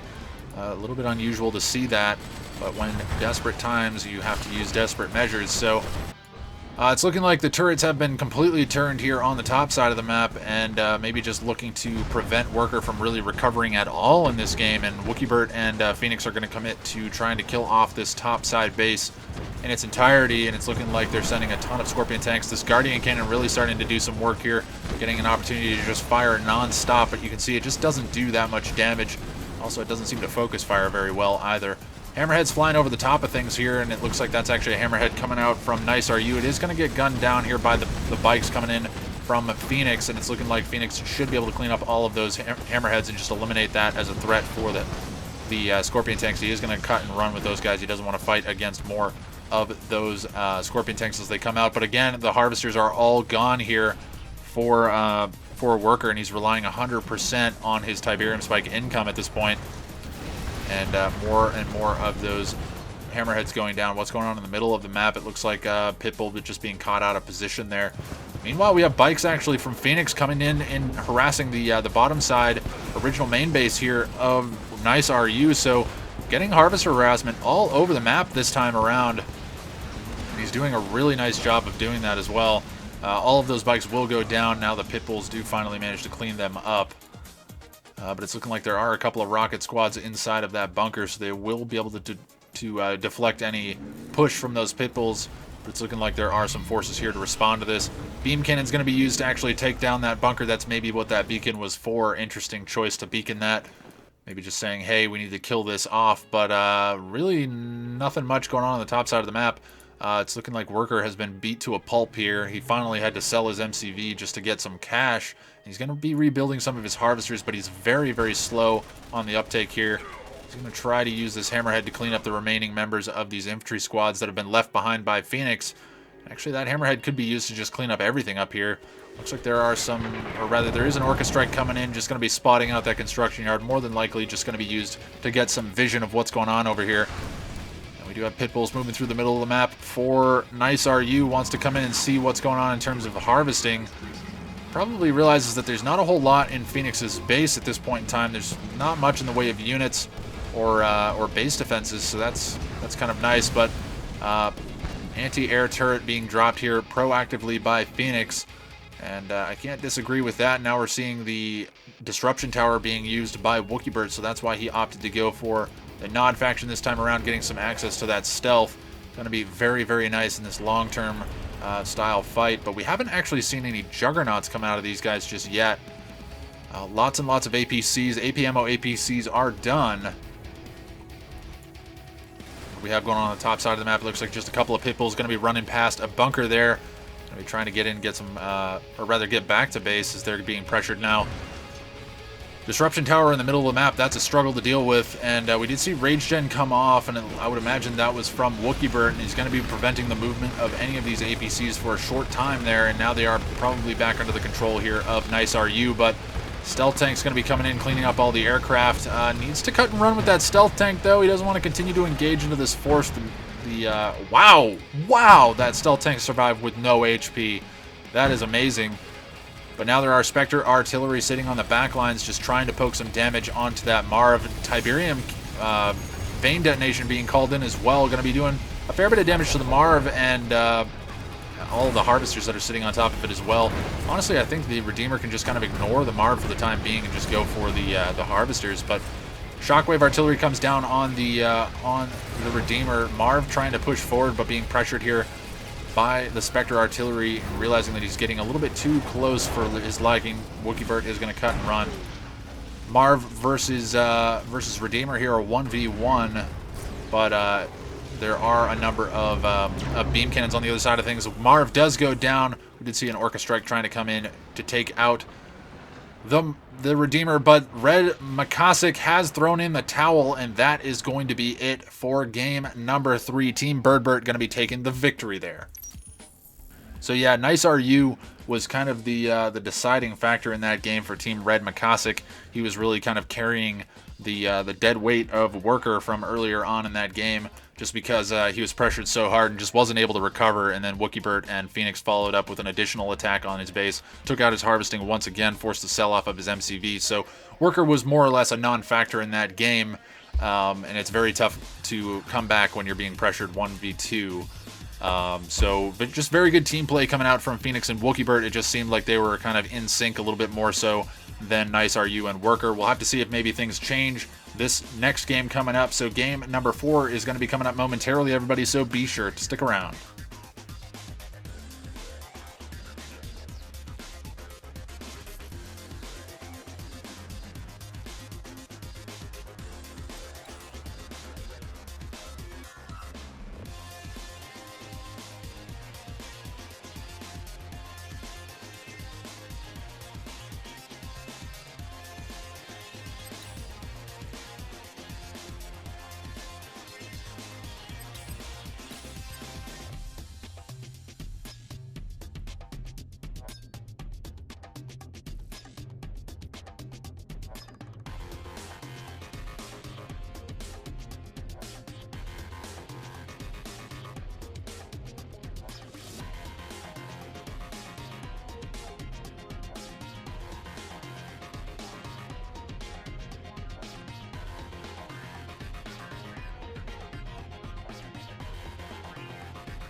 Hello everybody and welcome to game number 4 of this best of 7 final series, and that brings us to the map Downtown Dust Bowl. And spawning in the top of the map as the first member of Team BirdBert as the red black hand, we have WookieBert. And sliding down to the left of him as the orange black hand, we have Phoenix. Then sliding down to the bottom side of the map as the first member of Team Red Makasik, got it right the first time, as the blue GDI, we have Worker. Or Nice RU, depending on how you look at it. I don't freaking know who these guys are. And then to his right as the yellow GDI, this is Nice RU. So let's pop that up on the scoreboard, and we'll change the colors around to make it make a little bit more sense. So game number 4 going to be coming up here, and I'm pretty sure I've got this right. So yellow is going to be Nice RU, and blue is going to be Worker. People were saying that I got it wrong in the last game. I don't think that I did, but I can double check the VOD after the fact and I'll confirm it or deny it later on. But not going to matter too much. We're into this game here, and we're going to be seeing a Flame Rush coming out of Phoenix, and he's going to be looking to put a lot of pressure here down on Worker or Blue, just in case I'm confusing anybody out there. And he's going to be able to take down the War Factory, no problem whatsoever. Could have potentially got in this position here and maybe got himself a refinery kill as well. Looks like he can range the refinery, but he's instead just going to take down whatever he can really reach. He may even be able to reach the MCV, but he's going to focus down the refinery. This can definitely be building blocked. Should be seeing a silo come down. There's the silo. So should be able to keep that refinery alive. The damage output, though, is just not here. So the refinery does go down as well. So despite the bad positioning there, and he's actually got range of the MCV. He's got range of the MCV. Is the MCV going to go down? He's going to have to building block this. He's going to have to building block it, and then he's going to have to drop a barracks to get an engineer in there. He's going to need some assistance to actually keep his MCV alive. This is scary. This is a lot of economy damage. This is a lot of damage being done to this base just on this one Reckoner. Is the MCV going to go down? No, he does get the engineer inside of the MCV here. So now probably going to be seeing a watchtower being dropped to deal with these Black Hand squads. But man, they have really paid for themselves here. And that one actually goes heroic. They're just going to continue to run around the map here. But let's see what's going on in the top side of the map. WookieBert going pretty much all in. He's not all in because he still has his MCV and obviously has some eco here as well. But he's going really heavy on the infantry push. And we saw him do this on the last time that he was on Dust Bowl. So let's see what we have going on here. So Rocket Squad's going to be pressing forward here. I don't think there's really any way that Nice RU, aka Legend, can really hold the line here up in the top portion. Let me just make sure I got that right. Yes, Legend up in the top right. I'm pretty sure this is Nice RU. His MCV is going to be going down. He went for early hammerheads, but I don't think he's going to have enough damage output to really keep up with the infantry spam that's here. The Rocket Squad should be able to focus them down quickly enough. The Black Hand Squad's still alive. Heroic Black Hand Squad going to be healing itself. Oh man, the flame is real, and the barracks getting focused down now as well. Is it going to be able to get the barracks? He gets the barracks too. Holy cow! Worth. Those Black Hand Squads were most definitely worth. They took out so much. MCV gets sold off here. War Factory is dropped. So yeah. Worker on the bottom side of the map in a very tough spot. Meanwhile, we do see Nice RU on the top right getting pressured very, very hard here by the infantry swarm from WookieBert, and he's just going to continue to press forward here with that infantry upgrade with the Flame Squads, or rather the Black Disciples upgrade, and they're just going to continue to press forward and should be able to kill off this entire base. Only a War Factory remaining here for Nice RU. He actually sells up his power plant to get out some more APCs. They're rushing into their death. Sells up his War Factory there. Only a power plant remaining. He actually sells out of this game, and it's looking like Worker is the only remaining player left for Team Red Makasik, and he is being focused out of this game as well. So a bit of Black Hand cheese coming out from both of our players on Team BirdBert, but they just made it work. You can't really fault them too much for that.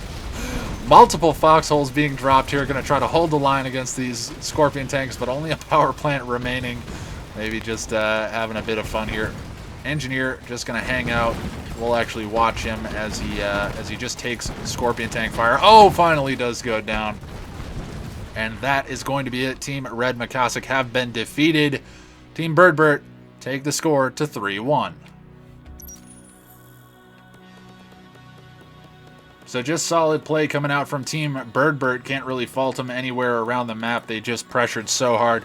Phoenix, I was really doubting the placement of that Reckoner, but there was just nothing to kill it. So it was able to do so much damage. And the position that he was in, he was able to get a War Factory, a Refinery, and do damage to the MCV, force a response there.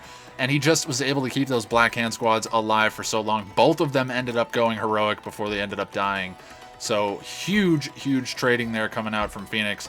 Definitely helped out in that fight and kept Worker down that entire game. And then WookieBird just powerhouse through with the triple racks, pretty much all in infantry with the follow-up MCV move coming out from WookieBird. So solid gameplay coming out from these guys. We'll have to see what is in store for game number 5, and that's going to be coming up momentarily, everybody, so be sure to stick around.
Hello everybody and welcome to game number 5 of this best of 7 series. Best of 7 final series, that is, and that brings us to the map Forgotten Dunes. And sliding over to the left-hand side as the first member of Team BirdBert, as the Red Reaper 17, we have BirdBert. And his teammate as the blue GDI, we have Phoenix. And sliding over to the right-hand side as the first member of Team Red Makasik, as the green GDI, we have Nice RU. And then his teammate just down to the right of him as the pink Vanilla Nod, we have Worker. So let's go ahead and pop those scores up. It's going to be 3-1 in favor of Team BirdBert. They want to close this one out with a victory, and that's going to secure themselves the number 1 position for the finals here today. So Red Makasik, they have to win 3 games in a row, the remaining 3 games that we have in this series, in order to come out with a victory here. So the onus is definitely on them to play well, so we'll have to see what they choose to do. BirdBert mixing things up a little bit, going to be going for Reaper 17. I did see Phoenix hovering over Steel Talons. I was really excited for a minute that we were going to see Steel Talons and Reaper 17 versus Double Black Hand or GDI and Nod, rather. But not going to be the case. Phoenix chickened out at the last second, as he does, but probably just wised up, realizing that they can just close this series out. Don't want to drag it on for too much longer, but Steel Talon's not too bad, but it would leave them with pretty limited EMP options. You'd have to rely 100% on the EMP coming out from the tripods of BirdBert, and I mean, you can rely on that, but it's a little bit difficult. Also leaves them at a disadvantage in terms of artillery. No, actually, it doesn't. Actually, Reaper 17 and Steel Talons is not an awful composition, now that I think about it. It would be pretty bad against Traveler 59, but aside from that, not too bad. Yeah, I'm just vamping a little bit here because these guys are all going straight up eco builds, nothing crazy at all. Really eco all around. So, not terribly shocking. It is the finals. It is, you know, game 5 of the finals, so not really shocking to see these guys playing this one a bit safe. And actually, we do have a forward MCV move here from Nice RU. Also forward War Factory as well, so maybe going to be seeing some early aggression out of these guys, or maybe just looking to hold the middle of the map here for a time. We'll have to see, but Seeker Tanks coming out in mass from BirdBert. Going to be moving down to the south side of the map, going to be looking to pressure the expansion here coming in from Worker, and Worker doesn't really have any assistance from his ally down here because there's really no infrastructure from him down here. He does have build radius around the MCV though, so we do see a watchtower being dropped. So I spoke a little bit too soon that there wouldn't be any assistance. Seeker Tanks though, not going to be great against the Scorpion Tanks, at least not in low numbers, and BirdBert, he has been streaming them across the map, but it looks like they have been cut off. The reinforcements have been cut off by the Predator Tanks that are moving through the middle of the map now for Nice RU, and they're actually moving into the expansion. This is a risky move for these Predator Tanks, as they're going to pretty much be thrown to their death against these Disintegrators. There's really no anti-infantry to speak of. Maybe an APC or 2 would have been a good idea to bring those along. I just think maybe he's trying to cut off the Harvesters here, going to the blue Tiberium field. That one should go down. He may try to commit for it. Doesn't actually have any blue Tiberium, so I don't know that it's necessarily worth it. But none of those Scorpion Tanks really going down. One Scorpion Tank may be poised to go down. But it's looking like Nice RU getting established pretty well here on this center green Tiberium field. Feeling pretty comfortable about that. Meanwhile, Phoenix just going to be ecoing up. What is he up to? He's dropped a second War Factory. I was going to say I haven't seen too much eco out of him just yet. But he has dropped a second War Factory. Just going to be pumping out tier 1 units. And this may be another refinery? I would imagine it's probably another refinery. Yeah, there it is. And now it's going to be tech up, I would imagine. Or it will be a third War Factory. Not quite sure what he's going to opt to go for there. Or he could go infantry. Could go infantry. We'll have to see. Production structures obviously going to be the next move there for Phoenix, I would imagine, if it's not going to be tech. So a barracks comes down from Phoenix, going to be looking to try to hold off against these Predator Tanks. A smart move, going to be able to get out some missile squads to deal with this, and double War Factory here with the support of the repairs should be able to hold off these Predator Tanks coming in from Nice RU. Just be able to trade out here. Needs to be careful though, those damaged tanks, they are being pulled around the War Factory, so smart moves there. Meanwhile, what do we have going on down on the bottom side? We have rocket squads facing off against missile squads. So we do have just a bit of infantry skirmish coming in, but a decent number of militant squads out from Worker, going to be able to beat these guys back. Again, I'm pretty sure I've got these guys right in terms of who is who, but it's looking like Phoenix now going to be going and turning the turrets on Nice RU on the top side of the map, going to be trying to win out this Predator tank army, or rather Predator tank battle. MCV moved forward once again here for Nice RU, a bit risky, but it's looking like he's going to try to make this work. And he's losing a lot of Predator tanks. More and more of these Predator tanks going to be rallied up here from Phoenix, and he's going to just continue to put the pressure on. Barracks being dropped on the back lines, and actually a disruption tower being dropped as well. Smart disruption tower there coming down from Worker. Very nice placement, but unfortunately will be going down. We'll just buy this base a little bit of time here. Silo coming down, maybe trying to block out the disruption tower from going down, but repair drones being called in, and I think they're here to actually repair the Scorpion, or rather the Predator tanks. I keep calling them Scorpion tanks. Predator tanks coming in here from Phoenix, and now actually Seeker tank's going to be joining this fight. EMP coming out in the form of the tripod, going to be locking down that MCV. That's going to go down. Gets absolutely melted by the tripod. Should be able to EMP the War Factory as well, but I don't think he'll even need to. He's going to be able to destroy it before anything else comes out. So not looking so good here for Nice RU. Actually, did we see an epic unit coming in? No, that's just another tripod going to be joining the battle. So it's looking like Phoenix and BirdBert working together once again here on the top side of the map, going to be looking to pressure Nice RU off of that center green Tiberium field. They've done a nice job of doing quite a bit of damage, going to be forcing Nice RU to rebuild his MCV, not what he wants to be doing at this stage in the game. Shielded Harvester going to be coming forward here from BirdBert, maybe looking to get a green expansion up and running, and yes, he does have his drone ship moved forward as well, so I would imagine he's going to be looking to drop a refinery up here. Actually, interesting placement. He might be able to get a refinery on that blue field as well if he chooses to do that. A bit risky, as he's not going to be able to hold it, I don't think, against the infantry spam that's coming his way. Infantry up against the storm column here should be able to whittle that down without taking too many losses. They will get focused down over time, but Buzzer Hives being dropped now as well. That's going to signal a retreat there for Worker. Smart move to fall back.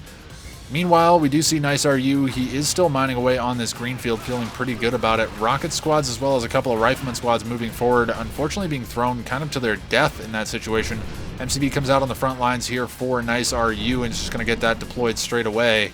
And he is back up and running. His build is still alive here. He doesn't have any tech to speak of, at least not that I can tell, and doesn't have much in the way of production, but does have a decent size economy. Meanwhile, Worker, he's got a decent size infantry force, but doesn't really seem to be sure where he wants to go with it right now. Seems to be just content with kind of chilling out at home, just getting that eco up and running. But they need to get over here and deal with this expansion here coming out from BirdBert, because if he's able to just mine on this field uncontested, it is going to be a problem. Meanwhile, Hammerhead's coming in from Phoenix, going to be looking to do a lot of damage. Managed to take out the refinery straight away, and there's really no anti-air defense to speak of. No anti-air defense is being queued either. Pitbull's being spammed out. Now we're seeing Worker actually respond to this with the SAM turret drops. No anti-air batteries being dropped here because there's no tier 2 coming out from Nice RU, at least not yet. And the Hammerheads are just going to chase around the Harvesters. Looks like actually they're just going to choose to focus down the refineries. They have enough damage with the AP ammo upgrade to actually be a threat here in terms of destroying some structures. They could actually... Wouldn't be a bad idea to focus down the tier 2 here, just deny any additional anti-air turret drops. And they're going to try to focus down the refineries, just eliminate the harvesting and build radius here on this original field, and they have done that. I think he does still have build radius in the form of the command post, but now there are some slingshots out on the field for Nice RU to try to hold this off. But the Hammerheads are moving around the map. They're going to force out some anti-air turrets being dropped. Blue Shard's done here for BirdBert. He seems to be content with just camping this one out. Maybe just going to be spamming out those blue shards for the time being. And radar scan comes down, going to be spotting out all the infantry as well as the MCV immediately gets laser fenced there, wants to keep that alive from some incoming aggression, but Seeker tanks could easily come forward and spot that out even with the assistance of the disruption tower, but that's a fair bit of infantry. I would imagine those blue shards would definitely just walk over the top of the infantry force there. Sniper team going to be used to get some scouting information, maybe used for some one-clicks, we'll have to see. Looks like there is going to be... Whoa! Lots and lots of harvesters being moved over. Wow, look at the harvester stack there. Oh my god, if there was a TIB catalyst missile... Oh! Juggernauts! Was that... Juggernaut's getting the bombard feature used because of the shadow team, or rather the sniper team. I was like, wait a second, how are there Juggernauts firing on this base? I didn't see them anywhere. But they are managing to get that just from the the bombard feature from the sniper team. So nice use there. Blue Shard's moving in here for BirdBert, and he should just be able to steamroll through this base. He's actually got shard launchers done on his seeker tanks as well, so pretty much all the upgrades you could imagine are done here for BirdBert. He does not have conversion reserves, but he does have the attenuated force fields, so he should be able to run forward and do quite a bit of damage. Tip Vein being used takes out a number, actually a fair few of those blue shard walkers, but it's not going to be enough. The shard walker is going to be able to stay in large enough numbers that they can just continue to be a threat here. Ion Cannon is down for Phoenix, so putting the shot clock here down on Team Red Makasik, just forcing them to have to respond. They can't just camp this one out with the aid of the disruption towers. Meanwhile, Predator Tank's going to be moving forward here. Bombard feature still being used by those Juggernauts from long distance. Legend, a.k.a. Nice RU, has been defeated. GG comes in from Alabaster, a.k.a. Worker, and that is likely going to be it, folks. That is it. Team Red Makasik has been defeated, and Team BirdBert take the game, series, and tournament, and are your tournament victors here. 4-1 in this series. Congratulations to those gentlemen. Gonna be taking the victory there. BirdBert and Phoenix coming out with the #1 position. Just looking at that game, it was just so convincing that BirdBert and Phoenix were doing so well early on, and they just capitalized on every single movement made. So very solid play coming out of those guys. But I mean, solid games coming out from Nice RU and Worker. I wouldn't have expected these guys to make it as far as they did. Not saying that they're not good players. Don't get me wrong, please. But there were some other stiff competition on the other side of the bracket, and they had to work for it. So they definitely earned their spot. They put up a good show for us on Red Zone. Unfortunately, we're dispatched in the remaining 4 games after that, but they definitely gave us their best effort. So solid games coming out from everybody. It was definitely a fun tournament regardless. So BirdBert and Phoenix in the team of BirdBert going to be taking position #1 on the winner's rung, I guess. And then we do see Worker and Nice RU in the team of Red Makasik taking 2nd place. And let's check in on the bracket here and see if there was a 3rd place match. So I'll just throw this up here for you guys. Not really the fanciest way of doing things, but let's take a look here. So just taking a look at this, BirdBert taking the victory 4-1 over Team Red Makasik, and then going over to the bronze match, which is the 3rd place match. We did see Team Onezee getting the victory there because I would imagine Team Russian Mafia did back down. I'm not sure if that was actually played. Phantom, please confirm whether or not that was played in the chat, and I'll try to let you guys know before I sign off. But usually when it's shown like that, I would imagine it is, in fact, just a DQ from Russian Mafia, just based on the fact that they either left after their semifinal game or whatever may have happened. But anyways, that's going to be it for us here today, folks. I hope you guys all had fun. Let's take a look at the stream and see how we did today. I think towards the end of that last game, we were actually up around 90-something people watching, which was pretty cool. That's the highest I think we've got on YouTube so far, minus any cash prize tournaments. But we saw a really great turnout from you guys here today. We saw a great turnout from the players. Lots and lots of people showing up for this event. It's very nice to see. Nice to see everybody having some fun here with us. And we hope you guys all enjoyed it. So I'll just wait to see if I can get confirmation here as to whether or not the 3rd place match was played. I believe it wasn't, but these guys should be able to confirm one way or the other, and then we will sign off for the day. But I hope you guys all had fun. I know I certainly did. I'm just waiting on that confirmation. Should be coming any second now. I would imagine you guys would be hearing it now. So Phantom. Hey Phantom. Where's it at, man? Anyways, I'm not sure what happened, but Team Onezee, the team of Z Tipsy and One Vision, going to be taking 3rd place regardless. And Team Russian Mafia, which is Bravo 3 and Haru Specs, going to be taking 4th place respectively. So yeah, anyways, I thought I was going to wait for confirmation, but I'm not. That's your score for today. It is all we have for you today. I hope you guys all had fun. I had a pretty good amount of fun here today and yesterday. We had a great stream yesterday as well. Nice to see. And actually, I did just get confirmation. Team Russian Mafia did leave, so it is, in fact, just a DQ win there for Team Onezee. But hey, you can't fault them for that. Sticking around and taking the win, getting a third-place position. Not too shabby. But anyways, that's going to be it for us today, folks. I hope you all had fun. Be sure to let me know down in the comments of the video once the video is posted what you thought of the tournament. Let me know how we can do things better. I was hoping to have some new overlays and stuff for you guys this season, or rather this year.